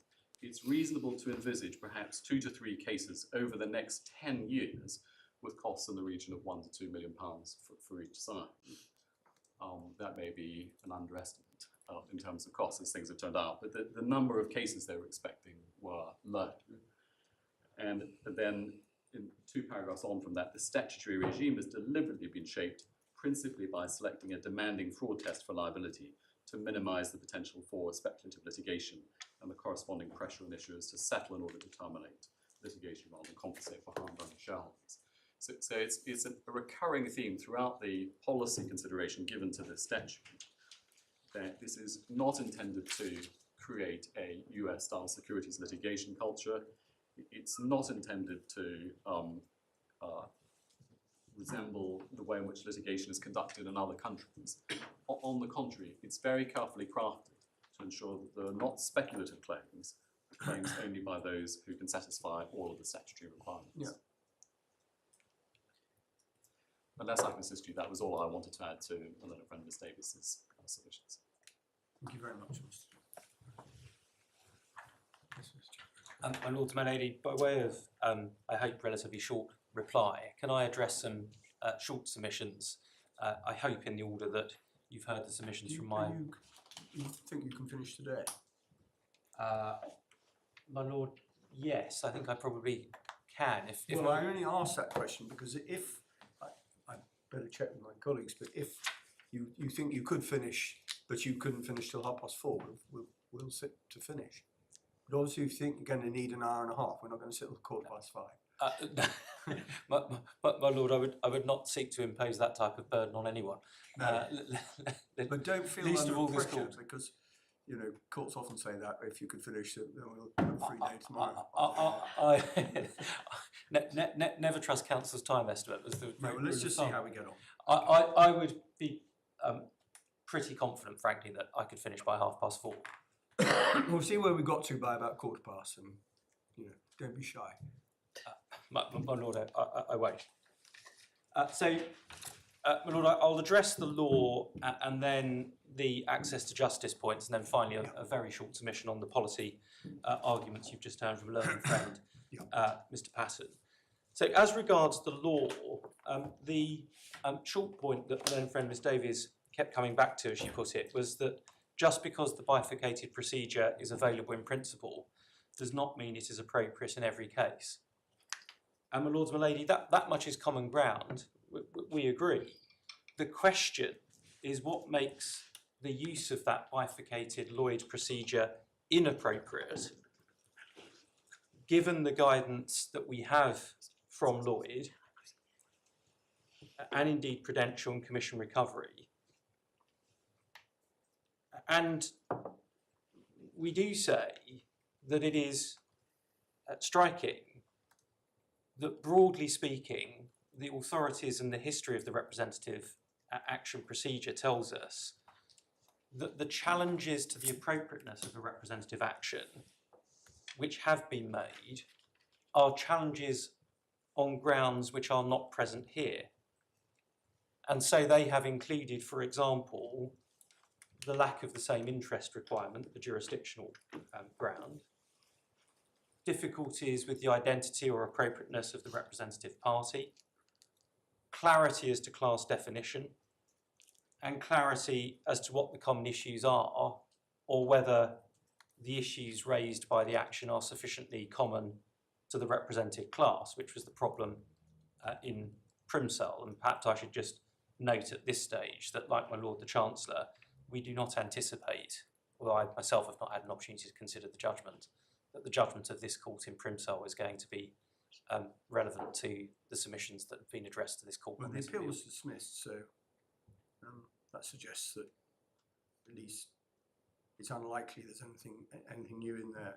Yes, given what we know about the decision at first instance and the differences between that case and this, it seems unlikely it's going to make much of it, if any difference, frankly.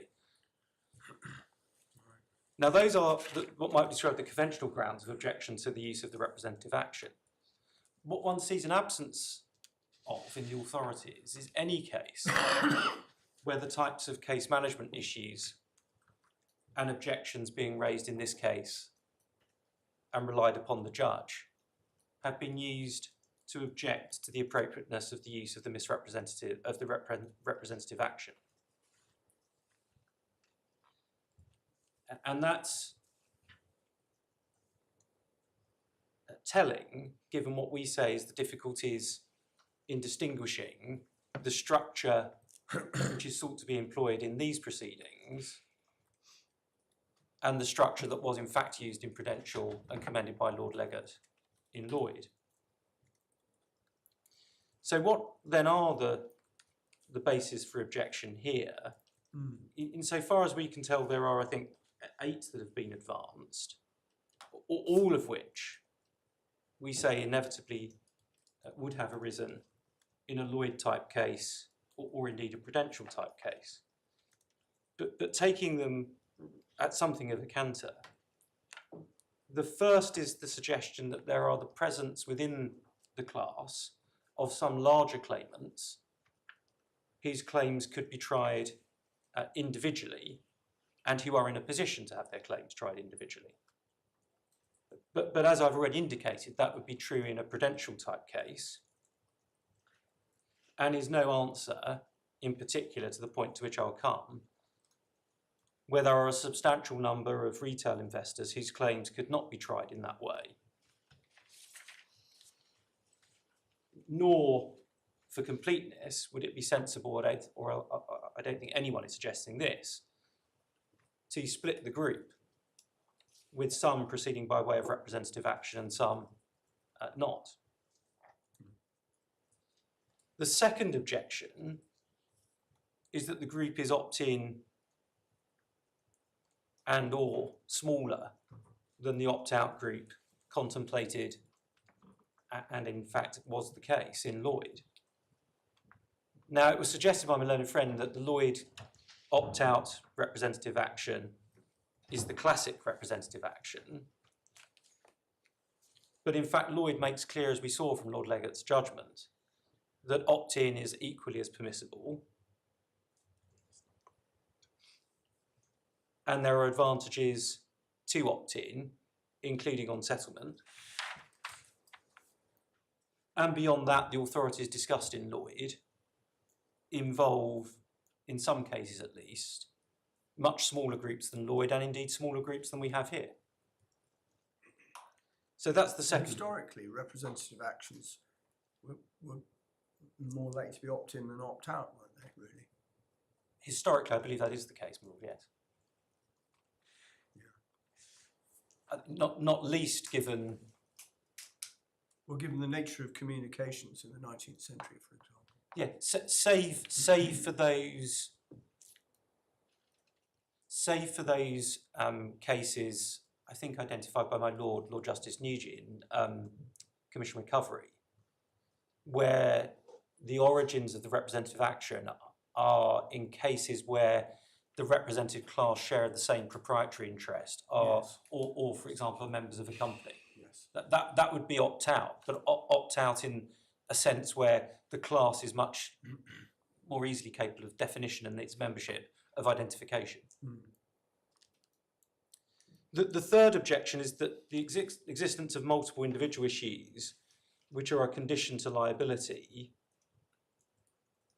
somehow renders the bifurcated Lloyd representative action inappropriate. And again, we would suggest that cannot be a legitimate objection to the appropriateness of the use of the representative action, because Lloyd's makes clear from its discussion of individual damages claims and also its endorsement of the example of Prudential and indeed the example of further example of commission recovery, that the presence of claimant-specific issues and elements in the cause of action upon which individual claimants must succeed in order to obtain redress do not render the use of the bifurcated representative action inappropriate. And perhaps by way of footnote there, it was, with respect, somewhat unrealistic for Malone Friend Mr Davies to suggest that the declaratory relief sought by the representative claimant here would resolve just one of 5 issues. In doing so,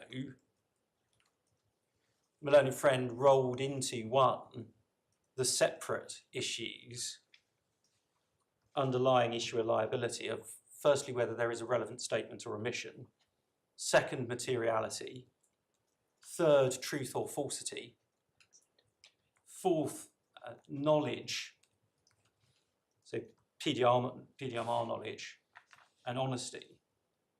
All of that rolled into one to try and suggest, we would suggest wrongly, that the declaratory relief here would dispose of only one issue. It would actually dispose of each of the elements on the defendant side of the issuer liability issues, leaving only the claimant side issues for stage 2. The fourth objection is that those issues on the claimant side are still, why aren't they still the 4 issues she identified? Standing, reliance, causation and loss.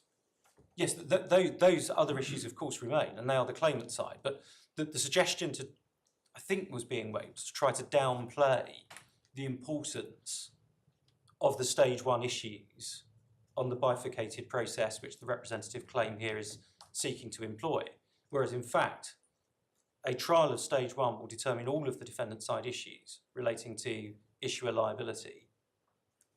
And will decide, no, because issuer liability, it critically depends on, amongst other things, standing, reliance, causation and loss, the 4 claimant side. You're not going to get anything out of, I mean, you get a finding that you might get a finding at the end of the day that there'd been fraudulent misrepresentation and that the directors knew or were reckless.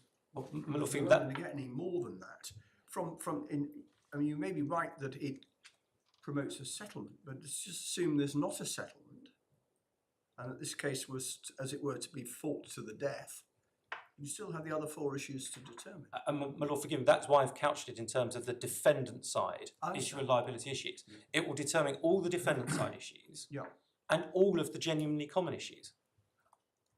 Those issues that are common to all claims of all claimant investors will be determined at stage 1 and will bind everyone. And that's the principal rationale for the bifurcated approach. You determine the genuinely common, and potentially dispositive issues, but certainly the binding issues, at stage 1 first, leaving over the claimant-specific issues, which I accept, of course, are elements of the cause of action that need to be made out, to a second stage. When you say potentially dispositive, do you mean if you lose, that's the end of the case? Yes. Which, of course, is not the case on the claimant-specific issues. Mm. Now,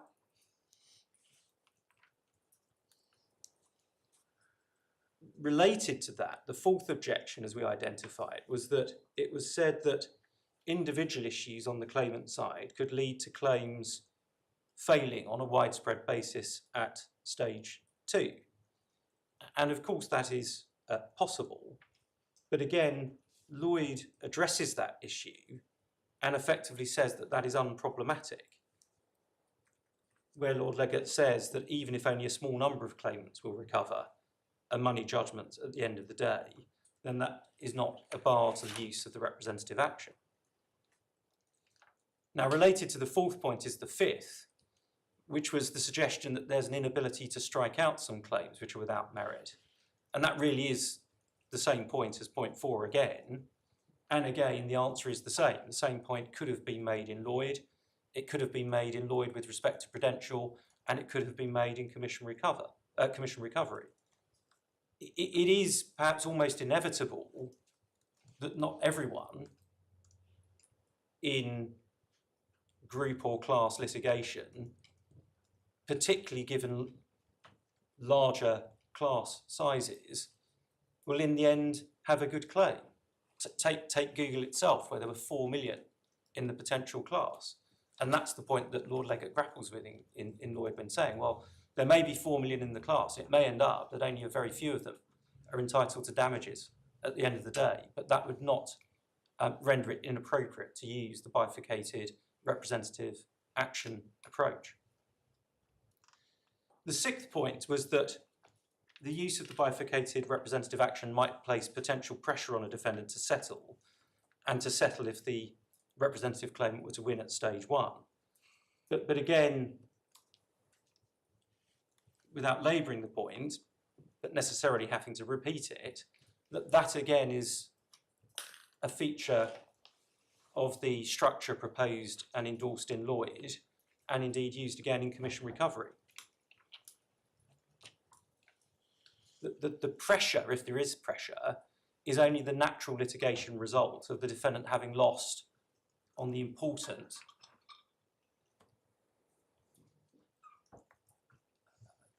common defendant side issues.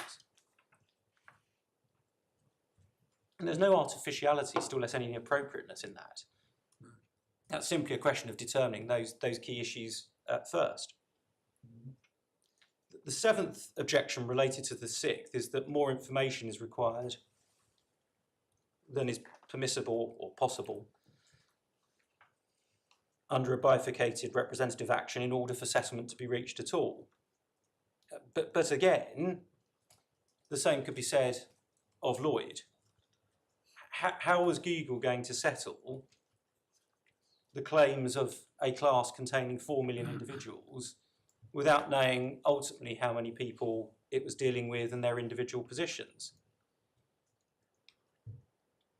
The same might also be said about the Competition Appeals Tribunal jurisdiction, where reference has already been made to the recent MasterCard settlement, where, as we understand it, the settlement has been agreed on a global sum basis, even though there has yet to be any examination of individual claims. And of course, this feeds into the point. It's a collective proceeding, Well, so there won't be that examination of individual claims. well, but my Lord, in principle, if the objection is If you were a member of the class, which you probably are without realising it, opt out, unlike some of us who had to actually say we wouldn't opt out. We would opt out of opting out, or whatever. Got that wrong. Opt out, because we heard the cases, so we don't get half Threatened Halfpenny or whatever it is. £40 apparently. For £40, the math seems rather odd, but anyway, there we are. You, as a member of the class, you'll get your £40, even if your real loss was £22.50 or your real loss was £7,000. But my Lord, the short point I'm making here really is one at a higher level, which is that lack of information about individuals is not a bar to settlement. Well, with respect, that point may be the case in relation to group litigation. It doesn't apply in relation to collective proceedings because it's a completely different regime. Well, that makes the gravamen of the point I make then does not depend on the CAT parallel. It depends on the broader point that the lack of information does not prevent settlement, and experience shows that that's not the case, and indeed in principle that would have arisen in Lloyd in any event. And then the eighth objection is the standing start on the stage 2 issues objection, and again, this is a problem that would be the same in Lloyd and would have been the same in Prudential. And beyond that issue in principle, that potential downside is offset by the fact that a stage 2 may be reached sooner and may well be narrowed for the reasons I identified in the course of my submissions yesterday. When you say stage 2 may be reached sooner, on what basis do you say that?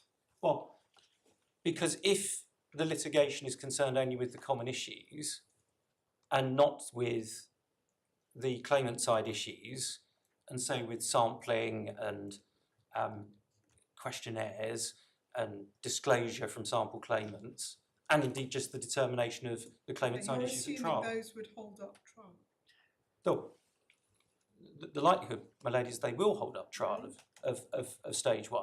I would have thought that very unlikely, Mr. Chapman. Well, The timescale for a trial, as I indicated yesterday, is likely to be the very earliest, sometime in the first half of 2026. And I thought that gives everybody plenty of time for whatever sampling would be necessary.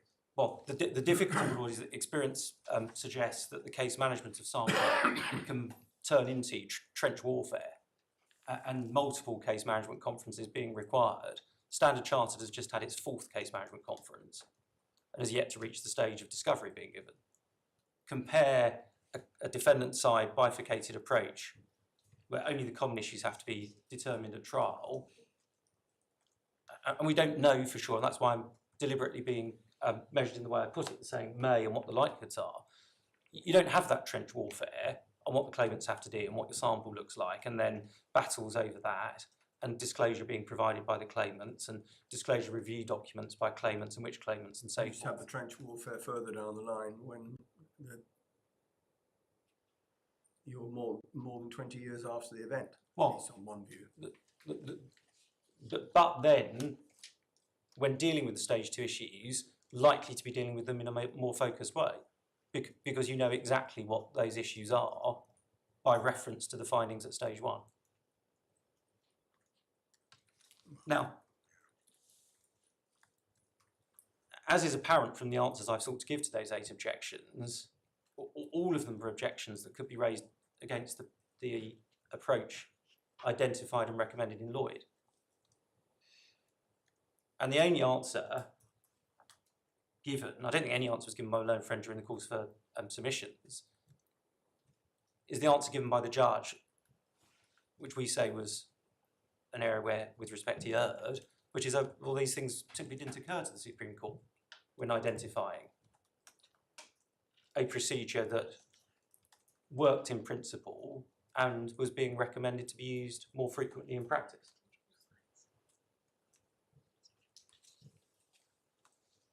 Now, at least as regards the 3rd, 4th and 5th of those objections, it seems to be being suggested by my learned friend that the position in relation to reliance under Section 90A is somehow special and merits different treatment and ultimately demands a different procedural route to be used, multi-party action rather than representative action, from any other type of claim giving rise to individual issues. And we say it is very difficult to see why that should be the case, and certainly no principled basis for distinguishing between that type of claimant-specific issue in a Section 90A case and the claimant-specific issues in the other forms of representative action that should be drawn.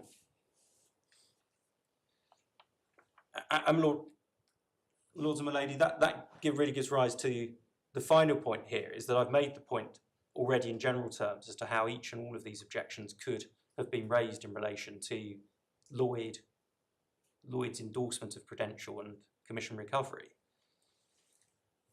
But I should just, in reply, deal with respect my learned friend Ms Davies' attempt to distinguish prudential by referring, rightly of course, to the fact that in that case the application to proceed by way of representative action was made at trial.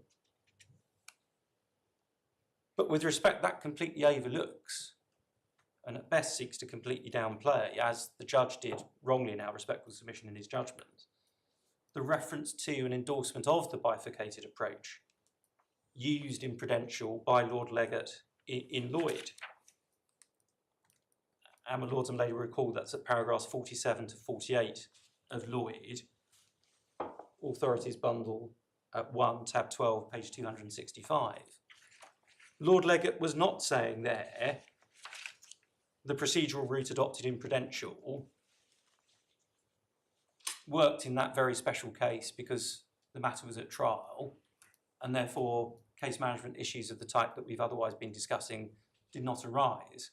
On the contrary, there was a general endorsement of the bifurcated approach used in Prudential as a procedural approach that should be employed in future. Now that brings me to the second broad topic of access to justice. The first point there is to pick up on my learned friend Ms Davies' point about book building. It, with respect, cannot be right if the suggestion really is being made that it is impermissible to consider whether one procedural route available would offer access to justice to other people who have claims which are good in law, while another might not, when exercising the discretion under CPR 19.8. That is obviously an appropriate consideration, and it is part of the rationale for the approach commended in Lloyd. In fact, in Tesco and Moon, both GLO cases, the question was whether the GLO could be justified for the sole or predominant purpose of enabling the book to be built, and in Tesco at least, to be built by reference to potential claimants who had intimated claims but not yet brought them. And that's paragraphs 35, 37 and 55 of Tesco at tab 7 in the Authorities Bundle. In fact, the considerations begin at paragraph 31. And what was being said there is that because there were these other groups, it's tab 7, I think page 143, forgive me, 145, where one sees that there were other groups who had threatened claims but not yet brought them. And part of the argument as to whether there should or should not be a GLO was that the GLO would row into the proceedings those other claims from those other groups. And that was then dismissed as a good reason for ordering a GLO at paragraph 55 on page 152.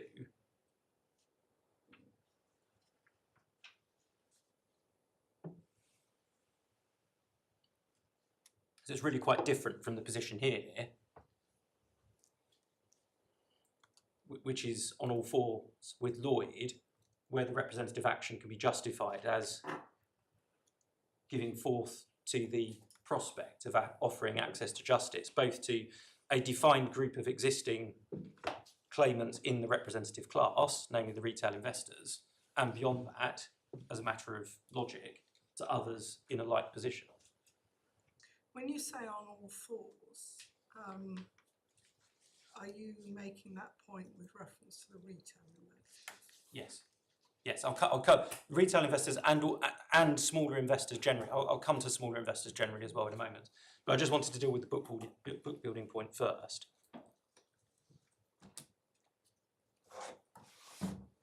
And relatedly, in our submission, permitting the representative action to continue is not a case of enabling the book to be built, but instead providing a practicable route to seeking redress, which otherwise would not exist for particular class or classes of investors.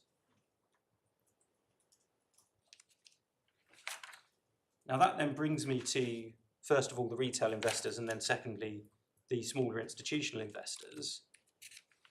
Insofar as the retailer investors are concerned, there is an important distinction when it comes to considering why a funder might be prepared to fund a retail investor in a representative action and not be prepared to do so in the multi-party action. And that distinction is that in the representative action, at stage 1, the only costs being funded are the common costs in relation to the common issues. And as my Lord Justice Nugee observed, under the funding agreement in this case, an investor with a small claim is going to have a small, indeed very small, share of those common costs. By contrast, in the multi-party action, you have all of the common costs of pursuing the common issues, the defendant side issues, and also the claimant-specific costs incurred on the individual issues.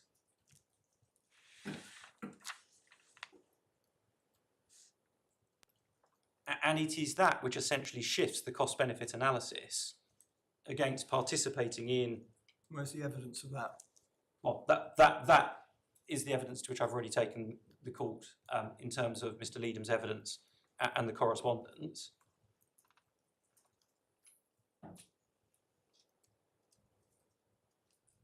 Well, speaking for myself, I don't see how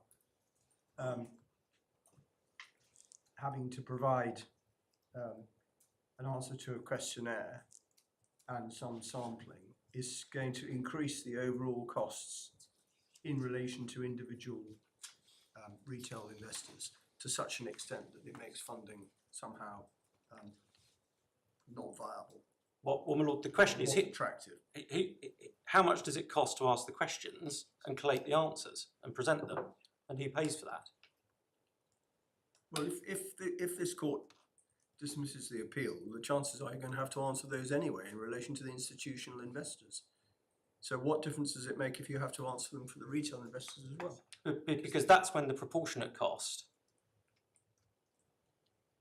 of that exercise relative to the value of the claim shifts the economic balance. If you're an institutional investor in the multi-party action with a claim of over £10 million, for example, the costs of asking, answering, questionnaire and collating the answers is one thing. If you're a small investor, take a retail investor with a claim of £200, the cost of the funder and the claimant solicitor of asking the question, obtaining the answer, collating the answers and presenting them will quickly extinguish the value of the claim. Well, that assumes that somehow if there's a sampling exercise, so let's say for the sake of you identify 10 retail investors as part of the sample, that somehow they will have to bear the costs. But I mean the cost of the exercise, but surely it's, if there's a cost sharing arrangement, it's the costs are divided up according to the value of the particular claim against the value of the total claim of all the investors. But my Lord, the difficulty with that with respect is that the objection being taken is that we have to have the answer from everyone, not on a sample basis, as per the multi-party actions we see. Everyone has to answer the question, Well, what type of... Haven't we been taken to one example earlier where that wasn't the case? No, but everyone had to say which category of reliance they fell into, and then a sample were then taken to answer a fuller questionnaire, and then a subsample asked a still more detailed questionnaire. Is it really that expensive in this electronic age to deal with answers pretty much yes or no to a questionnaire? Well,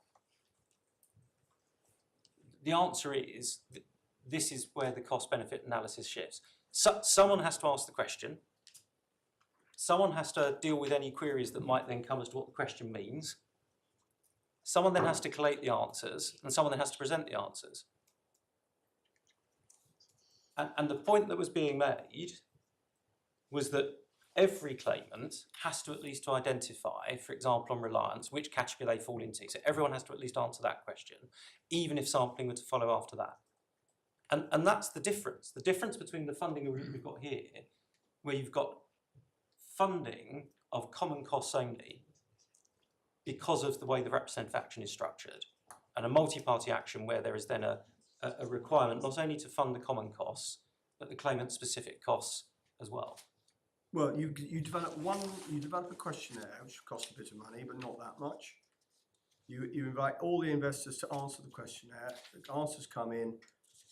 Somebody, probably a paralegal or a series of paralegals in the solicitor's firm, collate the information, put it in front of the solicitors, and thereafter there are further case management issues about sampling, which I can see might incur further costs. But the idea that somehow this exercise makes all the difference in terms of costs is just, I find it absolutely fanciful and without any evidence from the funders either.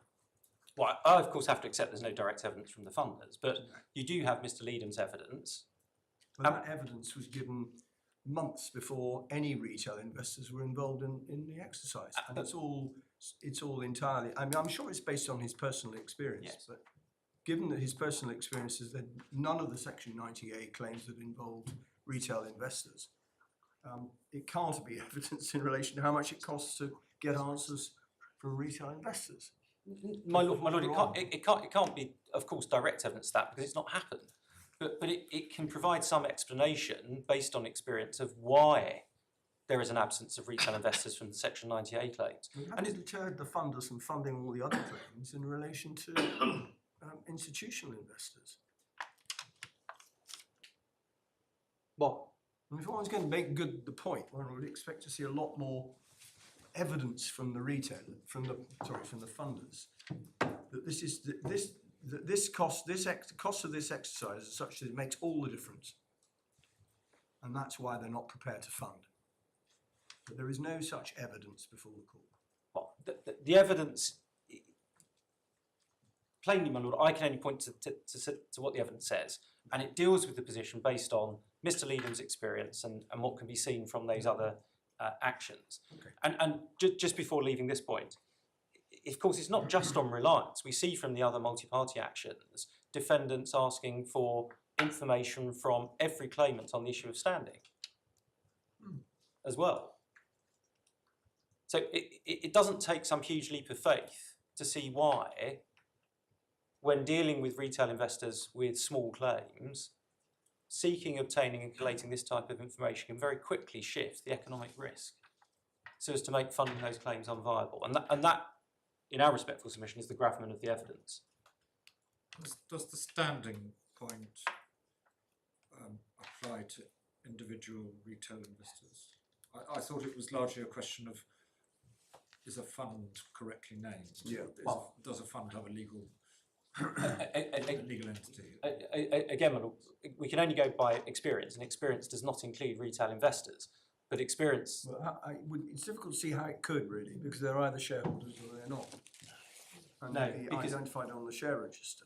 Well, no, but my lord, unfortunately, that's one of the difficulties that has been encountered, in that there are often chains of title, including for retail investors. But the retail investor isn't going to be in the middle of that chain, I think is the point. They're going to be at the end of the chain. So the issues with standing may be that so-called institutional investors aren't in fact institutional investors. You should be looking through to the retail, as I understand it. So I'm not sure this is a real issue in relation to...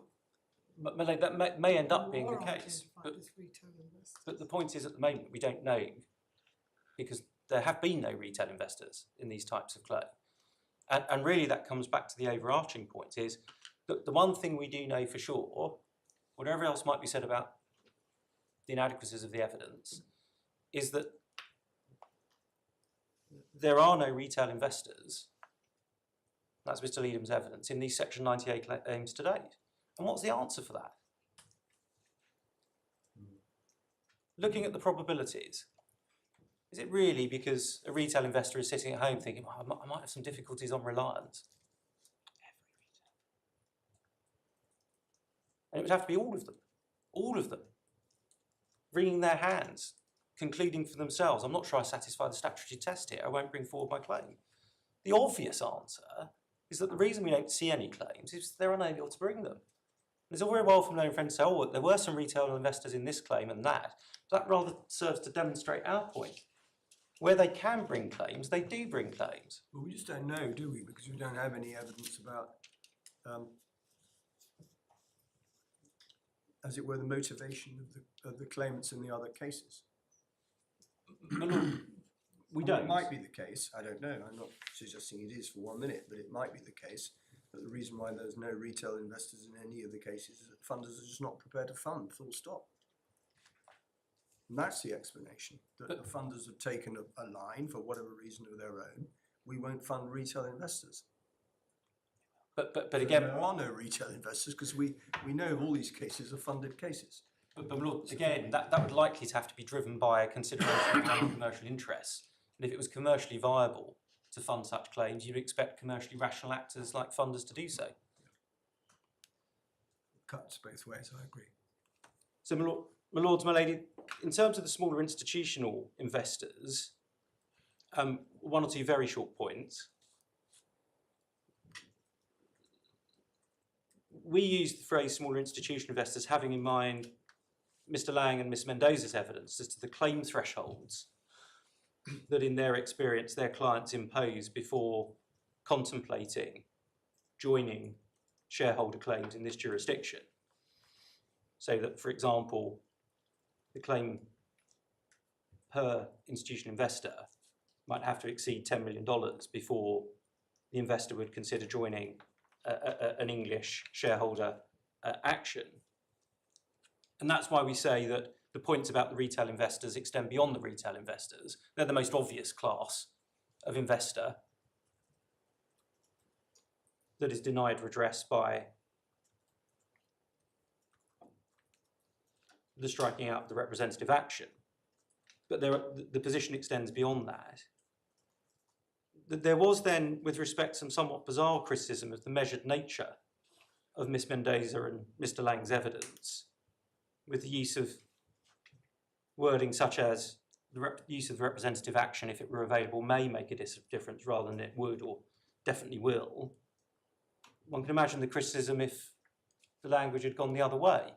Plainly, the decision whether or not to join a particular action or not is a multifaceted one. That's the gravamen of the evidence. But the equal gravamen of the evidence is there are powerful disincentives for investors with smaller claims to bring those claims in English multi-party proceedings.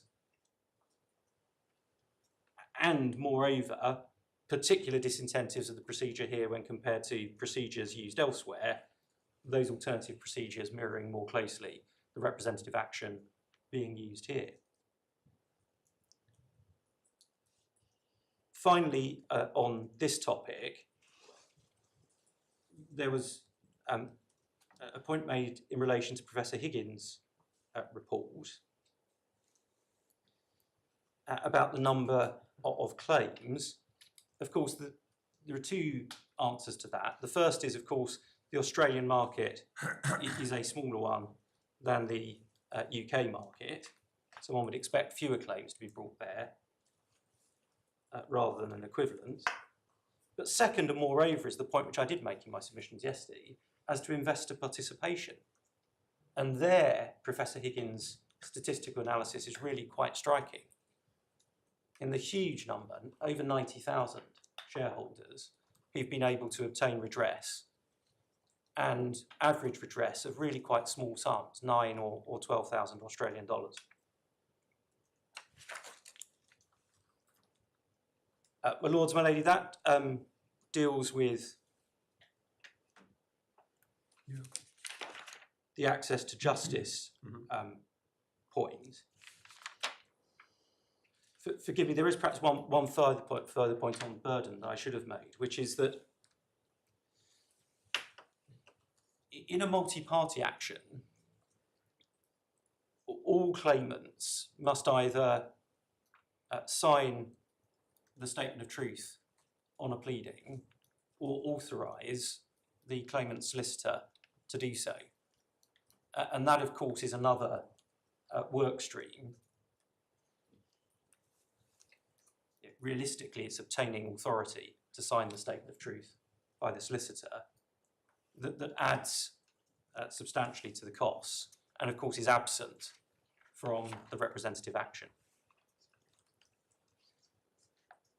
On the policy arguments, very shortly, it is, we say, first of all, difficult to see how such pure policy arguments of the floodgates type bear on the exercise of discretion under Rule 19.8 if we are otherwise right about the benefits of, and indeed the availability of, the representative action here.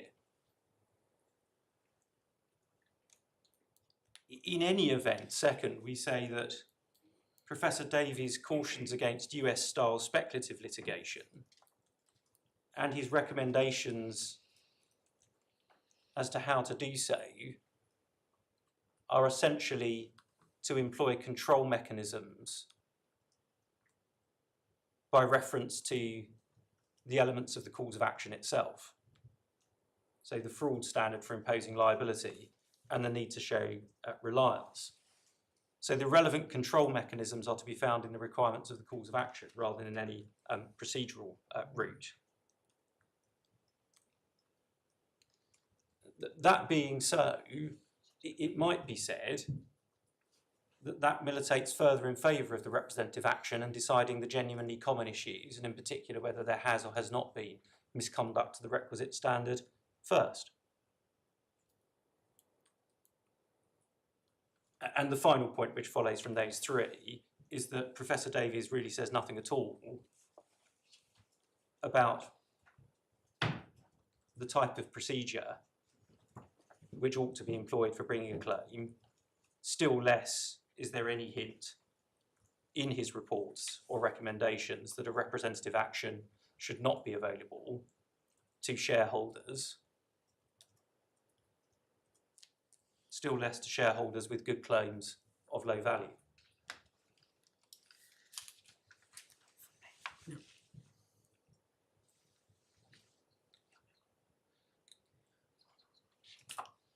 I've failed in my endeavour by 1 minute and 40 seconds. Well, that's very impressive nonetheless. My Lord, in terms of Primsol, Yes. I've indicated that for our part, we are minded with respect to agree with my Lord the Chancellor that there's very little that we'd likely want to say about that. Well, what I suggest, in fairness to both of you, because nobody's had a chance to read it, including us, other than really skim read, if you want to make any, if there's anything in it you should think ought to be drawn to the attention of the court one way or another, could you put it in writing by the end of the week? Is that imposing too much? Not at all, Lord. Not at all, my lord. My understanding is that we are unlikely to be putting anything in, Yeah, I because would we have thought share the the chances view of of any my... of you putting in anything, but if there's something in it, then stick it on a short note, a couple of pages, and send an email to our clerks. That's absolutely fine. My lord, I'm grateful. Okay. Well, thank you all very much indeed for your extremely interesting and helpful submissions. Inevitably, we're not going to deliver judgment this term, and you'll get the judgment in the usual way in draft for correction of typographical and similar errors, not for inviting the court to reconsider its decision. Please pay attention to the terms of the embargo at the head of the judgment. And if you can, in due course, agree any consequential matters, we'd be very grateful if you would do that. If you can't, we will deal with it on paper. Thank you very much indeed, and just finally wish you all a very happy holiday, which if and when it comes, which isn't very far away now, but it feels as if it's about 6 weeks away.